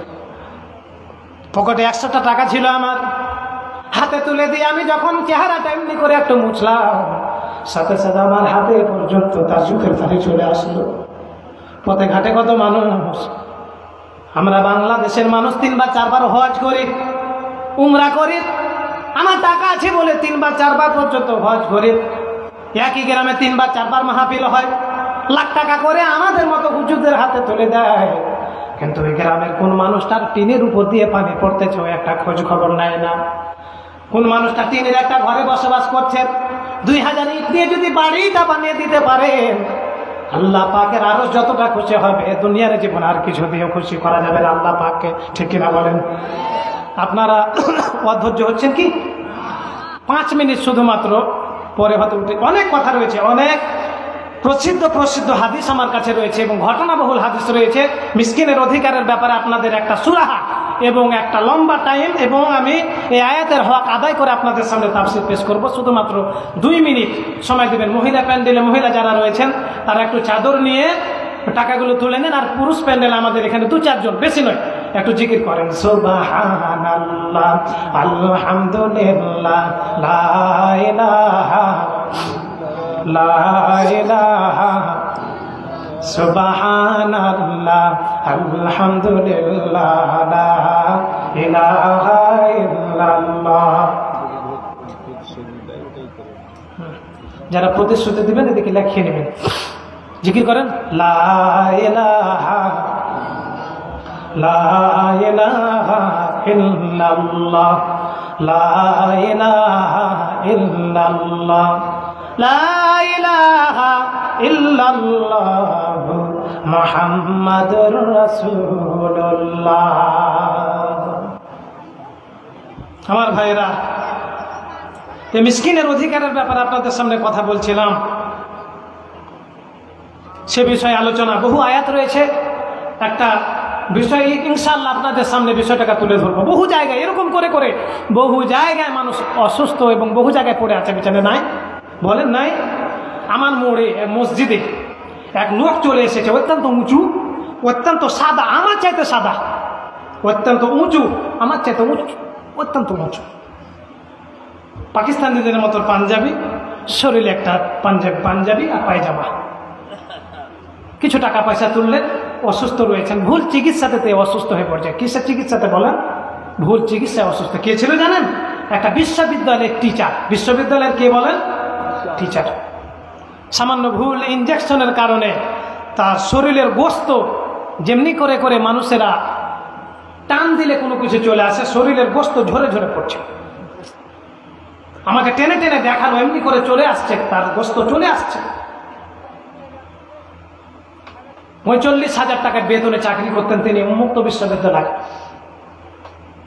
বললেন, আমি যখন অসুস্থ হয়ে পড়লাম, মোটামুটি চিন্তা করলাম যে চাকরি থেকে নিজে অবসর নেব না, অব্যাহতি দিব না, চাকরিটা যদি পরে সুস্থ হয়ে তো করবো। এত অসুস্থ হয়ে পড়লেন, বললেন, বিছানায় পড়ে থাকতে আমি চিন্তা করলাম, এভাবে আমি আর চলতে পারবো না, আমার বহু টাকার প্রয়োজন। এজন্য আমি স্বেচ্ছায় সেখান থেকে আমি সে চাকরি থেকে নিজেকে অবসরের ঘোষণা দিলাম। অবসরের ঘোষণা দিয়ে 13 লক্ষ টাকা পেলাম। কত লক্ষ টাকা বলেন? কত লক্ষ টাকা বলেন?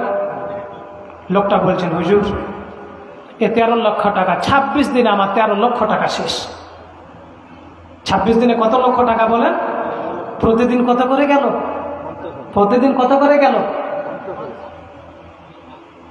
এই মিসকিনদের প্রতি ইসলামের একটা রাষ্ট্র যদি কায়েম হয়, পৃথিবী আমাদের দেশে পরিস্থিতি এসেছে, মানুষদেরকে উদাত্ত আহ্বান জানাবো, জীবনে বহু ভুল করেছেন, আর করিয়েন না। একবার অন্তত আমাদের টুপিওয়ালা দাড়িওয়ালার দিকে একবার নজর দেন, দেখি কিছু করতে পারি কিনা। বহু মানুষ দেখলেন, একবার নজর দেন, দেখি দেশের পরিস্থিতি ভালো করতে পারি কিনা। একবার নজর দেন, মিসকিন থাকবে না দেশে, অসহায় থাকবে না, ঠিক কিনা বলেন? আমার ভাইয়েরা, মানুষকে সৃষ্টি করা হয়েছে অস্থির মনা করে, মানুষকে সৃষ্টি করা হয়েছে অস্থির মনা করে। মানুষের যেমন জীবনে যখন সুখ আসে তখন আনন্দে যাকে তাকে বলে আমার সুখ এসেছে, বলে না বলে না বলেন? যখন জীবনে দুঃখ আসে তখন মানুষের সামনে বলে এত মানুষ থাকতে কেন আল্লাহ আমাকে এরকম করলো, করে না বলে না? বলে কিনা বলে? আল্লাহ পাক বলেন ইন্নাল ইনসানা খুলিকা হালুআ ইযা মাসসাহুশ শাররু জাযুআ ওয়া ইযা মাসসাহুল খায়রু মানুআ ইল্লাল মুসাল্লিনাল্লাযীনা হুম আলা সালাতিহিম দাঈমুন ওয়াল্লাযীনা ফী আমওয়ালিহিম হাক্কুম মা'লুম। আল্লাহু আকবার। আল্লাহ পাক বলেন মানুষকে সৃষ্টি করা হয়েছে অস্থির মনা করে। ওর যখন কল্যাণ হয় তখন মানুষকে বলে বেলায় আল্লাহ আমাকে কল্যাণ দিয়েছে। ওর জীবনে যখন অকল্যাণ বয়ে আসে, অসুস্থ হয়, ভালো ফলাফল হয় না, ভালো জমিতে চাষ হয় না, ও তখন বলে যে আল্লাহ আমাকে ছাড়া আর কাউকে চোখে দেখেনি, বলে না বলে না বলেন? বলে না? আল্লাহ পাক বলেন এটা কেন হয়? এই যে মানুষ অস্থির মনা হয়, আল্লাহর উপরে ভরসা বাদ দিয়ে আল্লাহকে দোষারোপ করে। এরকম একটা ঘটনা এক জায়গাতে, এক লোকের এক ছাগল, সত্য ঘটনা, অসুস্থ হয়েছে। তো কয়েক ডাক্তার দেখিয়েছে, কাম হচ্ছে না, বারবারই অসুস্থ, বারবারই অসুস্থ। কয়েক ডাক্তার কয়েকবার ইঞ্জেকশন, কয়েকবার ওষুধ দিচ্ছে, কিন্তু ছাগলটা ভালো হচ্ছে না। ওকে একদিনও নামাজ পড়ে না, একদিনও কি করে না বলেন? জুম্মাও পড়ে না। আমার তো দেখা, পরে ঘটনাটা উপস্থিত ছিলাম, পরে শুনলাম ও মাগরিবের পরে নিজের বারান্দা থেকে আকাশের দিক দেখে আল্লাহকে বলছেন, আল্লাহকে বলছেন কি করবে করো। মনে হচ্ছে আল্লাহকে মাস্তানি দেখাচ্ছে। কি দেখাচ্ছে বলেন? আল্লাহকে এমনি করে বলছে, সে সাথ দেখাইতে তো পারো, সে সাথ ছাড়া তো তোমার কিছু নাই, মানে তুমি তো মায়ের আমার এই ছাগলটা মেরে দিতে পারি, এছাড়া তো তোমার কোনো হাত নাই, করো। আল্লাহকে মনে হচ্ছে বাইন্ডিং এ ফেলছে। কি ফেলছে বলেন? এই অস্থির মনা থেকে বাঁচতে চান? বলেন, এই অস্থির মনা থেকে বাঁচতে চান? আমার জীবনে দুঃখ আসবে তখন আল্লাহকে বলবো আল্লাহ তুমি আমার রব। আমার জীবনে সুখ আসবে তখন আল্লাহকে বলবো আল্লাহ তুমি আমাকে সুখ দিয়েছ। দুঃখ আসবে তখনও বলবো আল্লাহ তুমি আমাকে সুখে রেখে দুঃখ দিয়েছ, আবার তুমি আমাকে সুখী করতে পারো।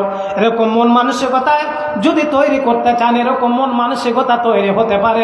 শুধুমাত্র এরকম মন মানসিকতা তৈরি হতে পারে কয়েকটা কাজের মাধ্যমে। কয়টা? জোরে বলেন। 3টা। কয়টা বলেন? আল্লাহ পাক বলেন এই অস্থির মনা কেন হয়? ইল্লাল মুসাল্লিনাল্লাযীনা হুম আলা সালাতিহিম দাঈমুন ওয়াল্লাযীনা ফী আমওয়ালিহিম হাক্কুম মা'লুম।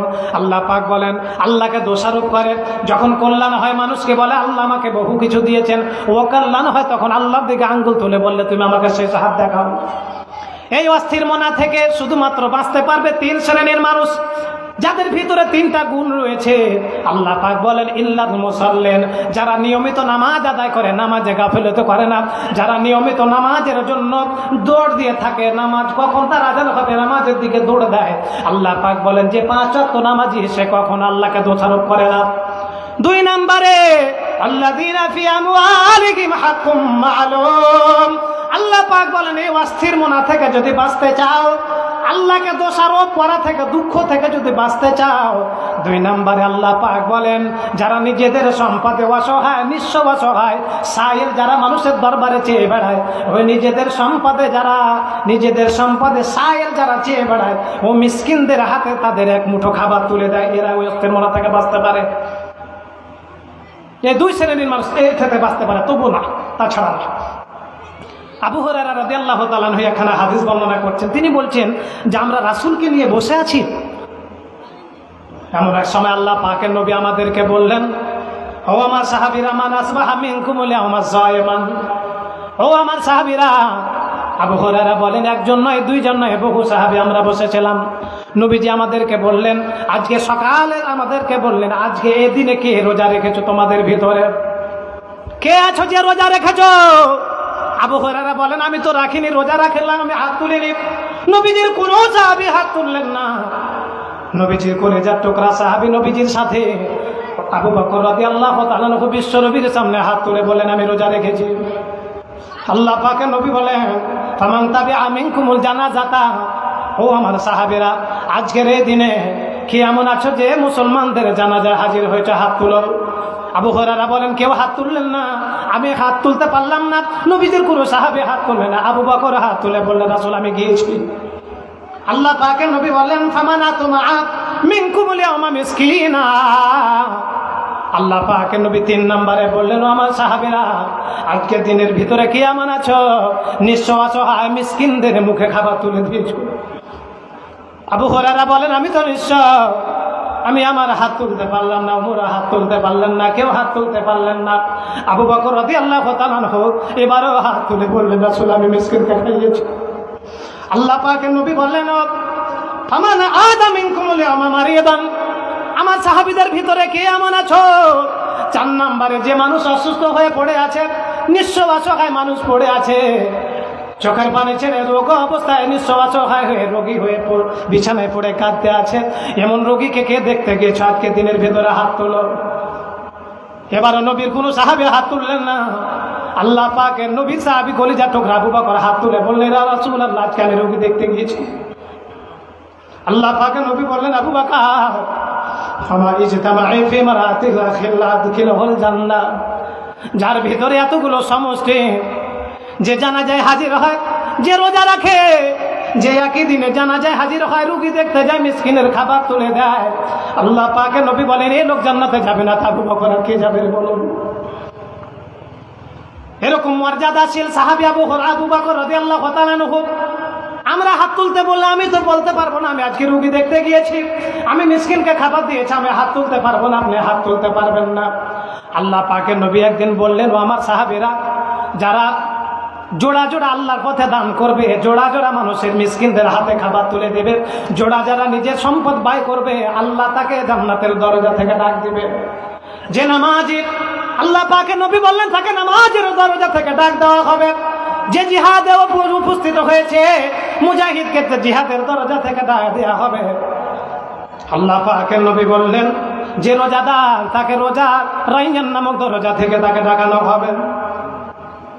যে মিসকিনদের হাতে সদাকা করে, মানুষের অসহায়দের পাশে দাঁড়িয়ে নিজের সম্পদ থেকে দান করে, তাকে সদাকার দরজা থেকে জান্নাতে ডাক দেওয়া হবে।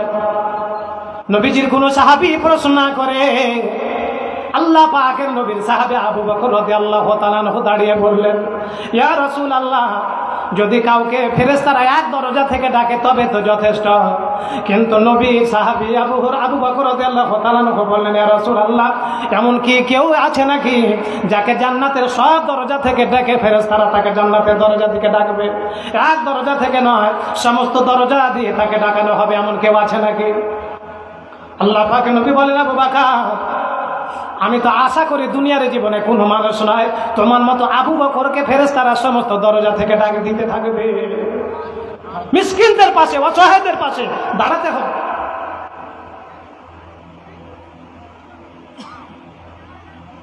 পথের মধ্যে অন্ধ মানুষ, এগুলো দেখে দেখে আমার জীবন বয়ে গেল।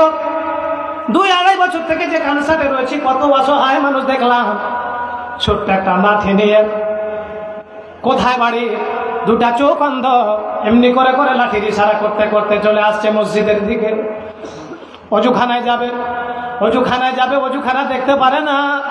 অজুখানায় যে মানুষকে জিজ্ঞেস করে আমি একটু প্রসাব করবো, আমাকে জায়গাটা দেখিয়ে দাও। হাত ধরে নিয়ে মানুষেরা তাকে দেখিয়ে দেয়। অজু করে আর চোখের পানি ছেড়ে ছেড়ে বেয়ে কাঁদতে থাকে। এমন অসহায় মানুষ নামাজ শেষ করে মসজিদের মুসাল্লা দাঁড়িয়ে বলে, বাড়িতে আমার মা রয়েছে, ছেলে রয়েছে, স্ত্রী রয়েছে, আমি ছাড়ার বাড়ি থেকে ইনকাম করার থাকে না। দুটা চোখ অন্ধ, আপনারা পৃথিবী দেখতে পান কিন্তু আমি পৃথিবী দেখতে পাই না। কে আছে আমার হাতে সাহায্যের হাত বাড়িয়ে দিবে। আমার ভাইয়েরা, আপনি যখন ওই সমস্ত মানুষের সামনে টাকা তুলে দিবেন, হাতে যখন 100 টাকা তুলে দিবেন, 50টা টাকা তুলে দিবেন, চোখের পানি ছেড়ে যখন কেঁদে দিবেন, আল্লাহ পাকের নবী জনাবে মুহাম্মদুর রাসূলুল্লাহ সকলে বলি সাল্লাল্লাহু আলাইহি ওয়াসাল্লাম, নবীজি বলে রাতের অন্ধকারে রাতে দাঁড়িয়ে দাঁড়িয়ে তাহাজ্জুদের যে সওয়াব, আর জিহাদের ময়দানে তরবারি নিয়ে কাফেরদের সাথে জিহাদ করলে যে সওয়াব, একজন মিসকিনের পাশে দাঁড়িয়ে তার মুখে হাসি ফোটাতে আল্লাহ পাকের চাইতে বেশি সওয়াব তাকে দান করে দিবেন। এই অসহায় মানুষদের প্রতি দাঁড়াতে হবে। বহু মানুষ অসুস্থ রয়েছে, কত মানুষ ইনকাম পর্যন্ত করে না, ক্যান্সারের রোগী বহু জায়গা আপনাদের ভবনের পর্যন্ত রয়েছে। 5টা ট্যাবলেটের দাম 18,000 করে এক একটার দাম। এই মানুষদের পাশে কখনো দাঁড়ালেন না। এই মানুষদের পাশে আমরা কখনো দাঁড়াই না, শুধুমাত্র মাহফিলকে মনে করি এটাই জান্নাতের পথ।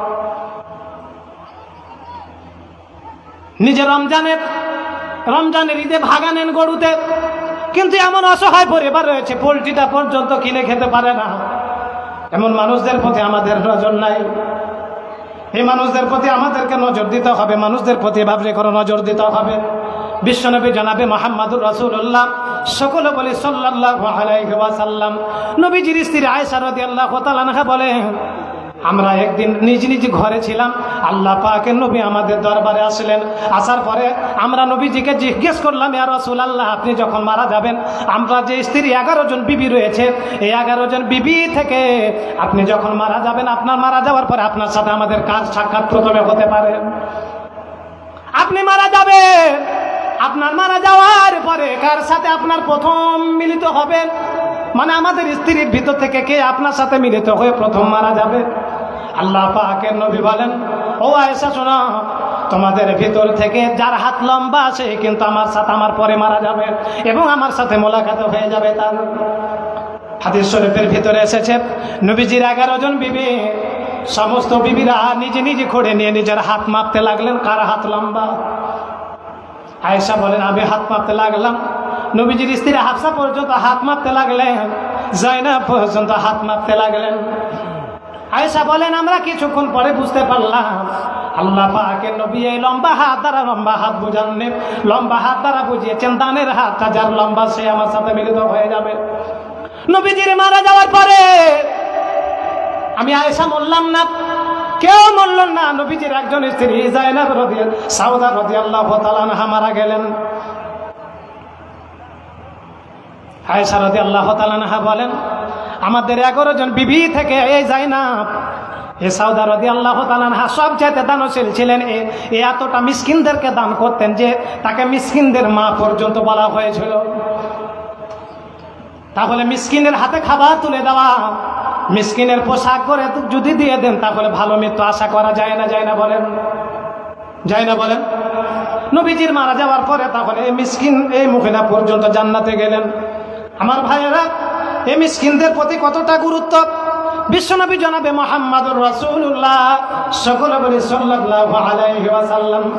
নবীজির দরবারে একজন মহিলা সাহাবী এসে বলছেন, ইয়া রাসূলুল্লাহ, কুলতা ইয়া রাসূলুল্লাহ, ক্বালাত কুলতু ইয়া রাসূলুল্লাহ, ইন্নাল মিসকিনা লা ইয়াকিফু আলা বাবি হাত্তা ইস্তাহিম। নবীজির দরবারে একজন মহিলা সাহাবী এসে বলছেন, ইয়া রাসূলুল্লাহ, আমার দরবারে বহু মিসকিন আছে, কিন্তু আমি এত অসহায় মানুষ, তাদের হাতে খাবার তুলে দেবো এরকম খাবার আমার হাতে থাকে না। আমি এটা দিতে পারি না বলে আমাকে অত্যন্ত লজ্জা লাগে, আমি অত্যন্ত কষ্ট পেয়ে যাই। আল্লাহ পাকের নবী বলেন, তোমার দরবারে যদি একটা উটের খুর পর্যন্ত থাকে অথবা ছাগলের খুরও যদি রান্না করো, তাহলে ছাগলের খুরটা না হলে তুমি তোমার মিসকিনের হাতে তুলে দাও। এই নীতি কোথায় গেল? পদ্মা সেতু শেষ করার আগে টাকা উধাও। রূপপুর পারমাণবিক বিদ্যুৎ কেন্দ্র আমি গিয়েছিলাম, ওটা শেষ করার আগে মহুমা মিসকিনদের টাকা নিয়ে বাংলাদেশ থেকে উধাও, ঠিক কিনা বলেন? আর এত সন্ত্রাসী কর্মকাণ্ড, এত কিছু করলো এরা। এরশাদকে বলা হয় স্বৈরাচার। এরশাদকে কি বলা হয় বলেন? একটু বুকে হাত দাও তোমরা যারা ওই দল করো। এরশাদকে যে 90 সাল থেকে নিয়ে আজ পর্যন্ত বলে আসলা সে স্বৈরাচার, কিন্তু ওকে নামানোর জন্য বাংলাদেশের কয়টা মানুষ মরেছিল বলো? আর তোমাকে নামানোর জন্য শাপলা চত্বর থেকে শুরু করে পিলখানা হত্যাকাণ্ড থেকে তুমি কতটি মানুষ মরলা। এরশাদ যদি স্বৈরাচার হয়, তুমি হচ্ছে স্বৈরাচারের সম্রাট।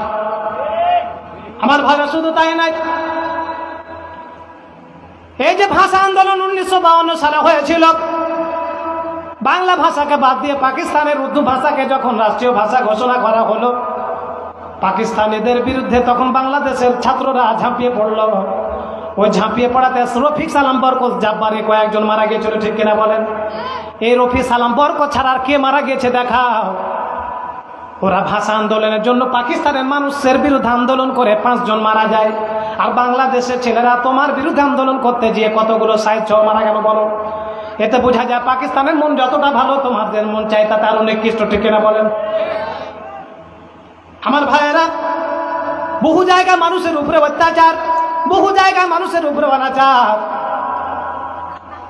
কত জায়গাতে নেতা হওয়ার পরেও কত জায়গাতে বৃদ্ধ মানুষের কাছ থেকে 6,000 টাকা নিয়েছে, 12,000 টাকা নিয়েছে, নিয়ে দিয়ে তাকে প্রতিবন্ধীর কার্ড করে দিবে বলে কার্ড করে দেয় না। আমার সামনে সে চোখের পানি ছেড়ে পর্যন্ত বলেছে।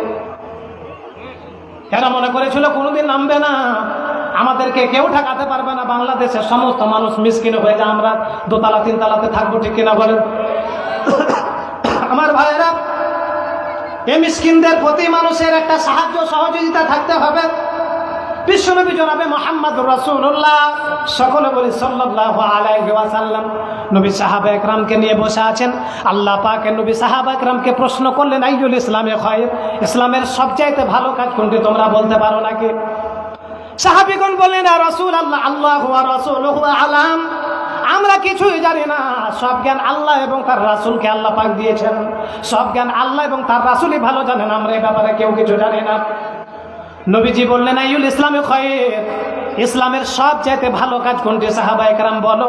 সাহাবা একরাম বললেন, আল্লাহু ওয়া রাসূলুহু আলাম, আমরা কিছুই জানি না, সব জ্ঞান আল্লাহ এবং তার রাসূলই ভালো জানেন এই ব্যাপারে। নবীজিকে যখন এই কথা সাহাবা একরাম বললেন, আল্লাহ পাকের নবী তখন এতটুকু বললেন না যে জেহাদে যাওয়া সবচাইতে ভালো কাজ, নামাজে যাওয়া সবচাইতে ভালো কাজ, যাকাতে যাওয়া সবচাইতে ভালো কাজ, মানুষের দরবারে মানুষের কাছে এগুলোর কোনোটাই না বলে আল্লাহ পাকের নবী বললেন, আফসুস সালাম। আল্লাহ পাকের নবী বলেন, তুতিমুত তাআম ওয়া তুকরিমুস সালাম, ইসলামের সবচাইতে ভালো কাজ হলো মিসকিনের মুখে খাবার তুলে দেওয়া, আর চিনো না চিনো মানুষের সামনে দেখা হলে সালাম দেওয়া। এটাই ভালো কাজ সবচাইতে, মিসকিনদের হাতে খাবার তুলে দেওয়া। এই বাগবাড়ির দিকের একটা ছেলে বিয়ারিং এর গাড়ি দেখেছেন আপনারা? এই বিয়ারিং এর গাড়িতে চড়ে আর লাঠি দিয়ে এমনি করে করে আসে, এত প্রতিবন্ধী। রমজানে আমি রুমে বসে আছি মসজিদে, বিয়ারিং থেকে গাড়ি নেমে পায়ে হাত দিয়ে ভর দিয়ে দিয়ে দিয়ে দিয়ে দিয়ে আসছে, একবারে ইফতারের 5 মিনিট আগে। উজুখানাটা আমার মসজিদের এতটুকু উঁচুতে, ওখানে আর উঠতে পারে না ভালো করে, কষ্ট করে উঠলো। উঠে দেখলাম সমস্ত মানুষেরা উজুখানার ওই টুলে বসে উজু করতেছে, ও টুলের নিচে থেকে পানিতে উজু করছে আর সারা শরীরে পানি ছিটে পড়তেছে, তাড়াতাড়ি করে উজু করতেছে, ভালো করে কথা বলতে পারে না। আমি বললাম, রোজা করেছেন? মুখের ইশারা করে বলে রোজা করেছে। কয়েকটা কলা, খেজুর আর খাবার তার হাতে দিলাম, এতটা খুশি, এতটা খুশি, এতটা খুশি। কেউ কেউ বলে যে ঢাকাতে নাকি টাকা উড়ে, বলে না মানুষেরা? আমি বলেছি জান্নাত উড়ে বেড়াচ্ছে পৃথিবীতে, উড়ে বেড়াচ্ছে পৃথিবীতে। এই মিসকিন যেখানে দেখবেন সেখানে হাত বুলিয়ে দিবেন, একটু এমনি করে চেহারাটা মুছে দিবেন, ওর চোখ দিয়ে পানি বের হলে আপনার এই চোখের পানি দ্বারা আপনার জীবনের কথা পর্যন্ত মাফ হয়ে যেতে পারে।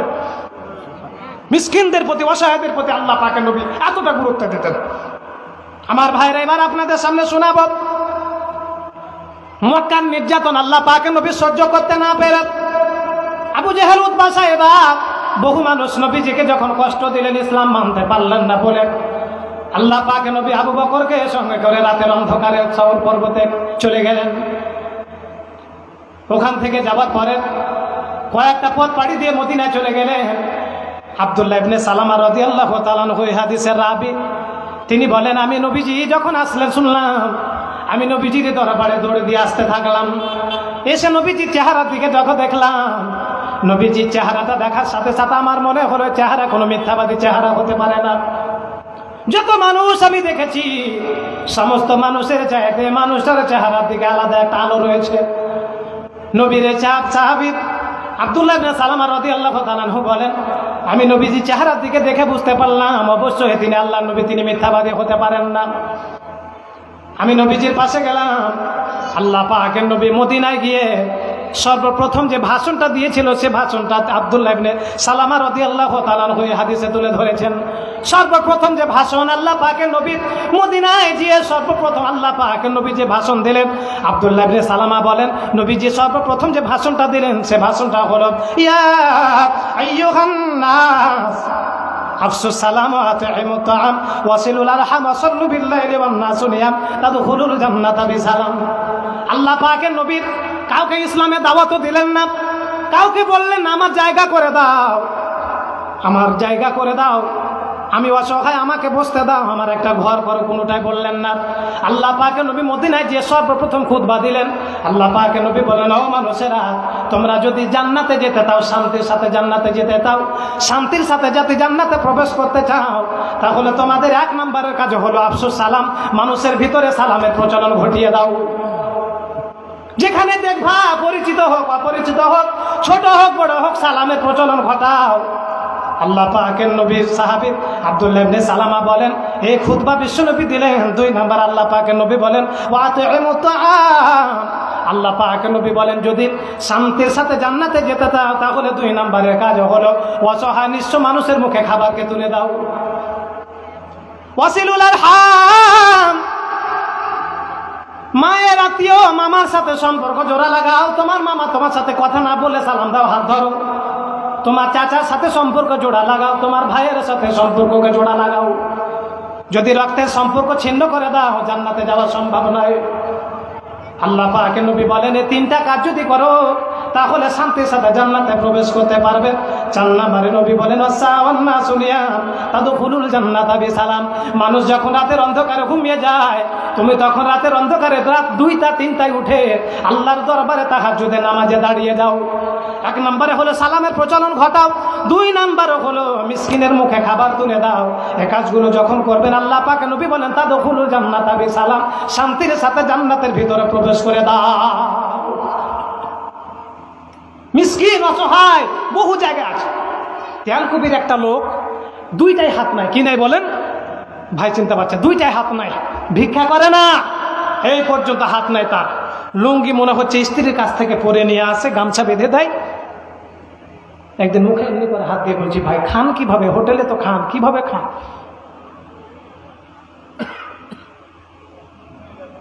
হোটেলের বয়েরা খাবারকে মেখে দেয়, ও বলছে আমি তখন খাবার হাত তো নাই, এমনি করে করে খাই। গরু ছাগল যেভাবে খায় সেমনি করে তাকে খেতে হয়। আমরা যারা 10 বার হজ করলাম, আমরা যারা 1 লাখ টাকা দিয়ে মাহফিল করলাম, 2 লাখ টাকা দিয়ে বহু জায়গায় মাহফিল করলাম, কেউ কি একবার খোঁজ নিয়েছি বলেন? ঢাকায় টাকা উড়ে জান্নাত উড়ে বেড়াচ্ছে জান্নাত। আর আমরা তো অত টাকা পয়সার মালিক নয়, যেটুকু পারি মানুষকে সাহায্য করি। মোড়ে থেকে থেকে আমি অসহায়দের দেখে দেখে আমার মনে হচ্ছে কলিজা ছিঁড়ে যায়। আমার ভাইয়েরা, আল্লাহ পাক যখন মানুষকে সম্পদ দেয়, এই সম্পদ যখন আল্লাহ পাক মানুষকে দেয়, এই সম্পদ মানুষকে পরীক্ষা করার জন্য দেয়। কিসের জন্য দেয় বলেন? কিসের জন্য দেয় বলেন? ও তখন পরীক্ষা বুঝতে পারে না, ওর সম্পদ হয় তখন মানুষকে বলে আল্লাহ আমার রব আমাকে সম্মানিত করেছেন, আমাকে সম্মানিত করেছেন, মর্যাদা দিয়েছেন। আর যখন ওর সম্পদ কমে যায়, সম্পদ কমে গেলে আল্লাহর নাম আল্লাহকে বলে আল্লাহ তুমি আমাকে অপমান করেছো, বলে না বলেন? আল্লাহ পাক সূরা ফজরের ভিতরে কথাটা বলেছেন, ফাম্মাল ইনসানু ইযা মাবতালাহু রাব্বুহু ফাকরামাহু ওয়া না'আমা ফায়াকুলু রাব্বি আকরামান ওয়া আম্মা ইযা মাবতালাহু ফাকাদারা আলাইহি রিজকা ফায়াকুলু রাব্বি আহানান। আল্লাহু আকবার। আল্লাহ পাক বলেন, মানুষের অভ্যাস হলো আমি যখন ওকে সম্পদ দেই, পরীক্ষা করার জন্য দেই, ও তখন পরীক্ষা না বুঝে বলে আল্লাহ আমাকে সম্মান দিয়েছে। ওর সম্পদ যখন কমে যায় তখন ও বলে আল্লাহ আমাকে অপমানিত করেছে। কিন্তু আসলে আল্লাহ বলেন, আসলে আমি তাকে সম্মানও দেই, আমি তাকে অপমানিত করি না, আমি তাকে পরীক্ষা করেছিলাম। আর এই পরীক্ষা পৃথিবীর মানুষ যদি বুঝতে চায় তাহলে তাকে দুইটা কাজ করা লাগবে। কয়টা জোরে বলেন? আল্লাহ আপনাকে পরীক্ষা করছে না সম্মান দিচ্ছে, এটা বুঝার জন্য কয়টা কাজ করতে হবে একটু বলেন? কয়টা বলেন? আল্লাহ পাক বলেন, এই সমস্ত মানুষেরা আল্লাহ যে পরীক্ষা করেছে, আল্লাহর পরীক্ষা বুঝতে পারে না। আল্লাহ পরীক্ষা না বুঝতে পেরে আল্লাহকে বলে আল্লাহ আমাকে সম্মান দিয়েছে। আল্লাহ পাক বলেন আসলে সম্মান দেয়নি, এরা পরীক্ষা না বুঝতে পারার কারণ হলো আল্লাহ বাল্লা তুকরিমুনাল ইয়াতীমা ওয়ালা তাহাদ্দুনা আলা তাআমিল মিসকিন। আল্লাহ পাক বলেন এরা এদের কারণে হলো এরা পরীক্ষাও বুঝে না, আল্লাহ তাকে সম্মান দিয়েছেন এটাও বুঝে না। এর কারণে হলো এরা মিসকিনদেরকে, এরা ইয়েতিমদের সম্মান করে না, আর মিসকিনদেরকে খাবার দেওয়ার ব্যাপারে উৎসাহিত পর্যন্ত করে না। তাহলে আল্লাহর পরীক্ষা বুঝতে হলে কি করতে হবে বলেন? মিসকিনদের হাতে কি তুলে দিতে হবে? খাবার তুলে দিতে হবে। বিশ্বনবী জনাবে মুহাম্মদুর রাসূলুল্লাহ সকলে বলি সাল্লাল্লাহু আলাইহি ওয়াসাল্লাম একদিন সাহাবায়ে কেরামকে নিয়ে বসে আছেন, বসে বলছে, ও আমার সাহাবীরা, আল জান্নাতু লা গুরাফান ইরা বাতিনহা মিন যাহিরুহা মিন বাতিনহা ফাকামা ইলাইহি আরাবিয়্যুন। এই হাদিসখানাও আবু হুরায়রা রাদিয়াল্লাহু তাআলা আনহু বর্ণনা, আলী রাদিয়াল্লাহু তাআলা আনহু বর্ণনা করেছেন। আলী রাদিয়াল্লাহু তাআলা আনহু বলেন, আমরা রাসূলের আশেপাশে বসেছিলাম, এমন এক সময় আল্লাহ পাকের নবী আমাদেরকে বললেন, ও আমার সাহাবীরা, জান্নাতে একটা ঘর রয়েছে, যে ঘরটার ভিতর থেকে বাহির দেখা যায়, আবার ভিতর থেকে বাহির দেখা যায়, ভিতর থেকে বাহির দেখা যায়, আবার বাহির থেকে ঘরের ভিতরটা পর্যন্ত দেখা যায়, এমন একটা জান্নাতে ঘর রয়েছে। সাহাবায়ে কেরামের ভিতর থেকে কেউ দাঁড়ালেন না। মরুভূমির প্রান্তরে, মরুভূমির একজন মরুভূমিতে বাস করা আরব, মরুভূমিতে একজন বেদুইন লোক আল্লাহর দরবারে দাঁড়িয়ে, আল্লাহ নবীর দরবারে দাঁড়িয়ে গেলেন। দাঁড়িয়ে দিয়ে বললেন, ইয়া রাসূলুল্লাহ, যে জান্নাতের ঘর থেকে বাহির দেখা যায়, আবার বাহির থেকে ভিতর দেখা যায়, এমন ঘরটাতে কোন মানুষটা প্রবেশ করবে, একটু তার গুণগুলো বলুন। আল্লাহ পাকের নবী বলেন, ও বেদুইন শোনো, এই জায়গাতে ঢুকবে, এই জান্নাতের ভিতর থেকে বাহির দেখা যায়, বাহির থেকে ভিতর দেখা যায়, এমন ঘরে জান্নাতে নবী যাবে না, সুহাদা যাবে না, সলেহিন যাবে না, এই জায়গাতে যাবে লিমান তাবাল কালাম, যারা মানুষকে কষ্ট দেয় না, যারা মানুষকে কষ্ট না দিয়ে যখন ক্ষমতায় নামার প্রয়োজন তখন ক্ষমতা থেকে নেমে পড়ে, মানুষকে কষ্ট না দিয়ে মানুষের সাথে সুন্দর কথা বলে, মানুষের সাথে সুন্দর কথা বলে। এই জান্নাতে এই ঘরের ভিতরে ঢুকবে যারা মানুষের সাথে সুন্দর কথা বলে। আর 2 নম্বরে অসহায়, যার হাত নাই, পা নাই, চোখ নাই, এমন অসহায় মানুষের মুখে মিসকিনের হাতের যে খাবার তুলে দেয়, আল্লাহ পাকের নবী বলেন এই গুণগুলো যার ভিতরে থাকবে সে এই জান্নাতে প্রবেশ করতে পারবে। আল্লাহ পাকের নবী বলেন শুধু তাই না, ওয়াদামা সিয়াম, যে রোজা রাখে সে জান্নাতে ঢুকতে পারবে। ওয়াসাল্লা লিল্লাহি আযজা ওয়া জাল্লা বিল্লাইলি ওয়ান নাসু নিয়াম, এই জান্নাতে ঢুকবে যে মানুষের সাথে সুন্দর কথা বলে। 2 নম্বরে মিসকিনের মুখে খাবার তুলে দেয়। 3 নম্বরে রোজা রাখে। 4 নম্বরে রাতের অন্ধকারে মানুষ যখন ঘুমায় তখন সে দাঁড়িয়ে আল্লাহর দরবারে দাঁড়িয়ে যায়। এই শ্রেণীর মানুষগুলো এই জান্নাতে প্রবেশ করতে পারে। এমনি করে করে আল্লাহ পাক মিসকিনদের ব্যাপারে এত কথা বলেছেন। আপনার হাতে যে অনেক খাবার, অনেক টাকা পয়সা, আপনি যে আলেমদেরকে জিজ্ঞেস করেন কোথায় দান করব, কতবার হজ করব, কতবার কি করব, এরকম প্রশ্ন সাহাবায়ে কেরাম পর্যন্ত বিশ্বনবীকে করতেন। আল্লাহ পাকের নবীকে একদিন সাহাবায়ে কেরাম প্রশ্ন করলেন, ইয়াসআলুনাকা মাযা ইউনফিকুন, ইয়া রাসূলুল্লাহ, আমার যে সম্পদ রয়েছে এই সম্পদ আমি কোন দিকে ব্যয় করব, কাকে দিতে থাকব? আল্লাহ পাকের নবী বললেন, আল্লাহ পাক বলেন, নবী বলো, কুল মা আনফাকতুম মিন খায়রিন ফালিল ওয়ালিদাইনি ওয়াল আকরাবিনা ওয়াল ইয়াতামা ওয়াল মাসাকিন ওয়া বিনিস সাবিল। তোমার যত কল্যাণকর টাকা রয়েছে, তোমার কল্যাণের যত সম্পদ রয়েছে, সব সম্পদ পিতামাতার জন্য ব্যয় করে দাও। ওলা করাবে নিকটাত্মীয় যারা রয়েছে, নিকটাত্মীয়দের মাঝে তোমার এই সম্পদকে ব্যয় করো। ওয়ালিয়াতা আমা যারা মিসকিন রয়েছে, মিসকিনদের হাতে তোমার এই সম্পদকে তুলে দাও। ওয়াল মাসাকিন নিঃস্ব অসহায় এতিম যারা রয়েছে, এই সমস্ত মানুষের মুখে খাবার তুলে দাও, তাদের হাতে খাবার তুলে দাও। আজও কেউ যদি প্রশ্ন করে তারও একই জবাব হবে, এই মিসকিনদের হাতে খাবার তুলে দিতে হবে, মিসকিনদের প্রতি অসহায়দের প্রতি খাবার তুলে দিতে হবে। তবে মিসকিনেরা কখনো কখনো বদমাইশি করে না বলেন? করে না? মিসকিনেরা বদমাইশি করে না? মোড়ে একটা ছেলে 2 পা নাই, অত্যন্ত শীতে একটা মার্কেটে শুয়ে আছে। আমি খাওয়া দাওয়া করে আসতেছি তো দেখছি যে শীতে শুয়ে আছে। আমি বললাম কিছু খেয়েছেন? যে না খাইনি। একটা রুটি নিয়ে আসলাম, রুটি নিয়ে আসার পরে আমার মসজিদে বাইরের লোক থাকা নিষেধ, কে কখন বম নিয়ে বলে যে এখানে মসজিদে ছিল তখন ধরা, ঠিক কিনা বলে? পরিস্থিতি ভালো না সব জায়গায়। তারপর আমি কমিটিকে না জানিয়ে আমি ওর হাত ধরে ধরে ধরে ধরে মসজিদের ভিতরে নিয়ে যাওয়ার পরে নিজে পানি এনে একটা রুটি খাওয়ালাম, রুটি খাইয়ে দিলাম। সকালে সম্ভবত 100টা টাকাও দিলাম। 2-3 দিন পর আবার তাকে জিজ্ঞেস করছে কিছু খেয়েছেন? সাইড থেকে একজন বলছে, কাকে জিজ্ঞেস করছেন? 5 বেলা গাঁজা খায়। কয় বেলা খায় বলেন? 5 বেলা গাঁজা। আমি বললাম এটা করেন? বলছেন না, সিগারেটটা খায়। আল্লাহ পাক এই কথাটাও বলেছেন, সূরা নূরে বলছে যে মিসকিনের অপরাধ করে তবে চেষ্টা করো ভালো পথে আনার জন্য। আল্লাহ পাক বলেন, ওয়ালা ইয়াতালি উলুল ফাদলি মিনকুম ওয়াসসাআতি আইয়ুতু উলিল কুরবা ওয়াল মাসাকিন ওয়াল মুহাজিরিনা ফি সাবিলিল্লাহ ওয়াল ইয়াসফাহু ওয়াল ইয়াফু ওয়াল ইয়াসফাহু আলা তুহিব্বুনা আন ইয়াগফিরাল্লাহু লাকুম ওয়াল্লাহু গফুরুর রাহিম। আল্লাহু আকবার। আল্লাহ পাক বলেন মিসকিনেরা অপরাধ করে, কিন্তু তোমরা এরকম কসম খেয়ে নিও না যে মিসকিনকে সাহায্য করবো না।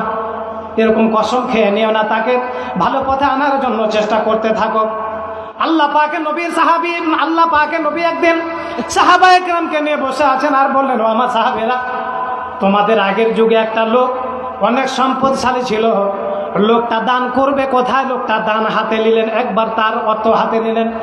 দান করতে করতে তিনি একবারে দান করতে করতে একজন চোরের হাতে তার দানটাকে তুলে দিলেন। লোকেরা বলা বলি করলো, লোকটা টাকা আছে বলে চোরের হাতে টাকা দিল।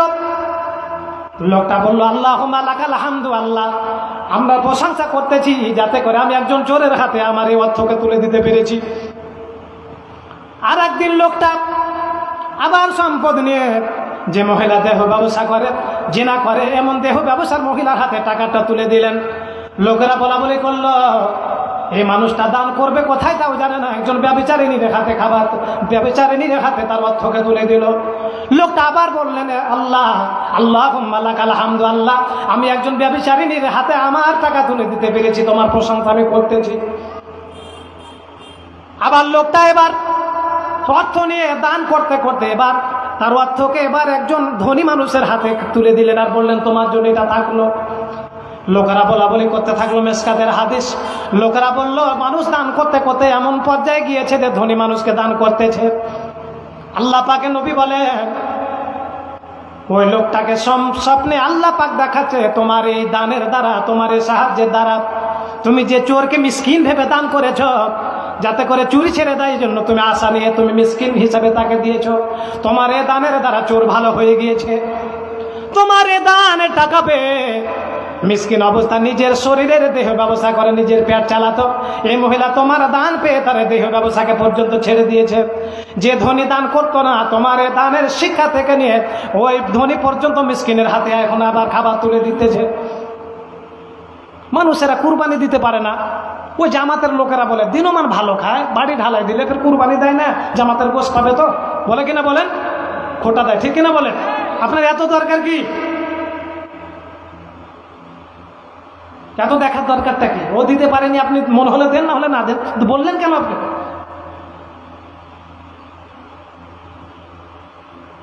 এই মিসকিনদের ব্যাপারে কত কথা আল্লাহ পাক বলেছেন, কত কথা কোরআনুল কারীমের আমার মনে হচ্ছে 50-এর উপরে শুধু মিসকিন শব্দটা দিয়ে আল্লাহ পাক মিসকিনের অধিকারের ব্যাপারে বলেছেন।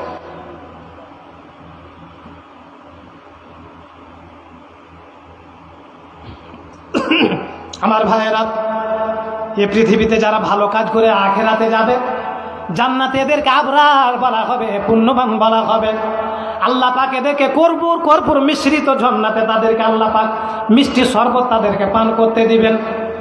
আল্লাহ পাক কোরআনুল কারীমে বলেন, ইন্নাল আবরারা ইয়াশরাবুনা মিন কাসিন কানা মিজাজুহা কাফুরা আইনা ইয়াশরাবু বিহা ইবাদুল্লাহি ইউফাজ্জিরুনাহা তাফজিরা ইউফুনা বিন-নাযরি ওয়া ইয়াখাফুনা ইয়াওমান কানা শাররুহু মুস্তাতিরা ওয়া ইউত'ইমুনা الطعام على حبه مسكينا ويتيما واسيرا انما نطعمكم لوجه الله لا نريد منكم جزاء ولا شكورا আল্লাহু আকবার। এই পৃথিবীতে যারা ভালো কাজ করে জান্নাতে যাবে, আল্লাহ পাক তাদেরকে কর্পূর মিশ্রিত শরবত খেতে দিবেন। আর আল্লাহ পাক এদেরকে বলবেন, আইনা ইয়াশরাবু বিহা ইবাদুল্লাহি ইউফাজ্জিরুনাহা তাফজিরা। আমার সালেহ বান্দা যারা, ভালো ভালো বান্দা যারা, তারা ঝর্ণা থেকে, এই শরবতের ঝর্ণা থেকে যেমন করে মন মতো পান করতেছে, তোমরাও পান করতে থাকো। যেদিকে মন জয় গিলাস প্রয়োজন, যেদিক থেকে মন পান করতে থাকো, এই শরবত পান করতে থাকো। আল্লাহ পাক পবিত্র কোরআনুল কারীমের ভিতরে বলেন, এত মর্যাদা ফেরেশতাদেরকে দিয়ে এদেরকে পান করানো হবে না, নিজের হাতে তাদেরকে নিজে পান করতে থাকবে। যে কোনো জায়গা থেকে, ঝর্ণার যে কোনো জায়গা থেকে, মধ্যখান থেকে হোক, মাথা থেকে হোক, যে কোনো জায়গা থেকে এরা শরবত খেতে থাকবে। এদেরকে আল্লাহ পাক এত মর্যাদা কেন দিলেন? আল্লাহ পাক বলেন, এদের মর্যাদার কারণটা হলো ইউফুনা বিন-নাযরি ওয়া ইয়াখাফুনা ইয়াওমান কানা শাররুহু মুস্তাতিরা। এদের কথা হলো, এরা যখন দুনিয়ার জীবনে ছিল, আল্লাহকে কোনো মানত দিলে তারা আল্লাহর সে মানতকে পূরণ করে দিত। জাহান্নামের আগুনে পুড়তে হবে, দুনিয়া শেষ হবে, এটা জানতো বলে ওইটার জন্য নিজের জীবনকে কখনো পাপের দিকে নিয়ে যায়নি। শুধু তাই নয়, ওরা মিষ্টি ভালোবাসতো, গোস্ত ভালোবাসতো, ওরা সব খাবারকে পছন্দ করতো, নিজের জিহ্বাতে পছন্দ করত। নিজের জিহ্বাতে পছন্দ করার পরেও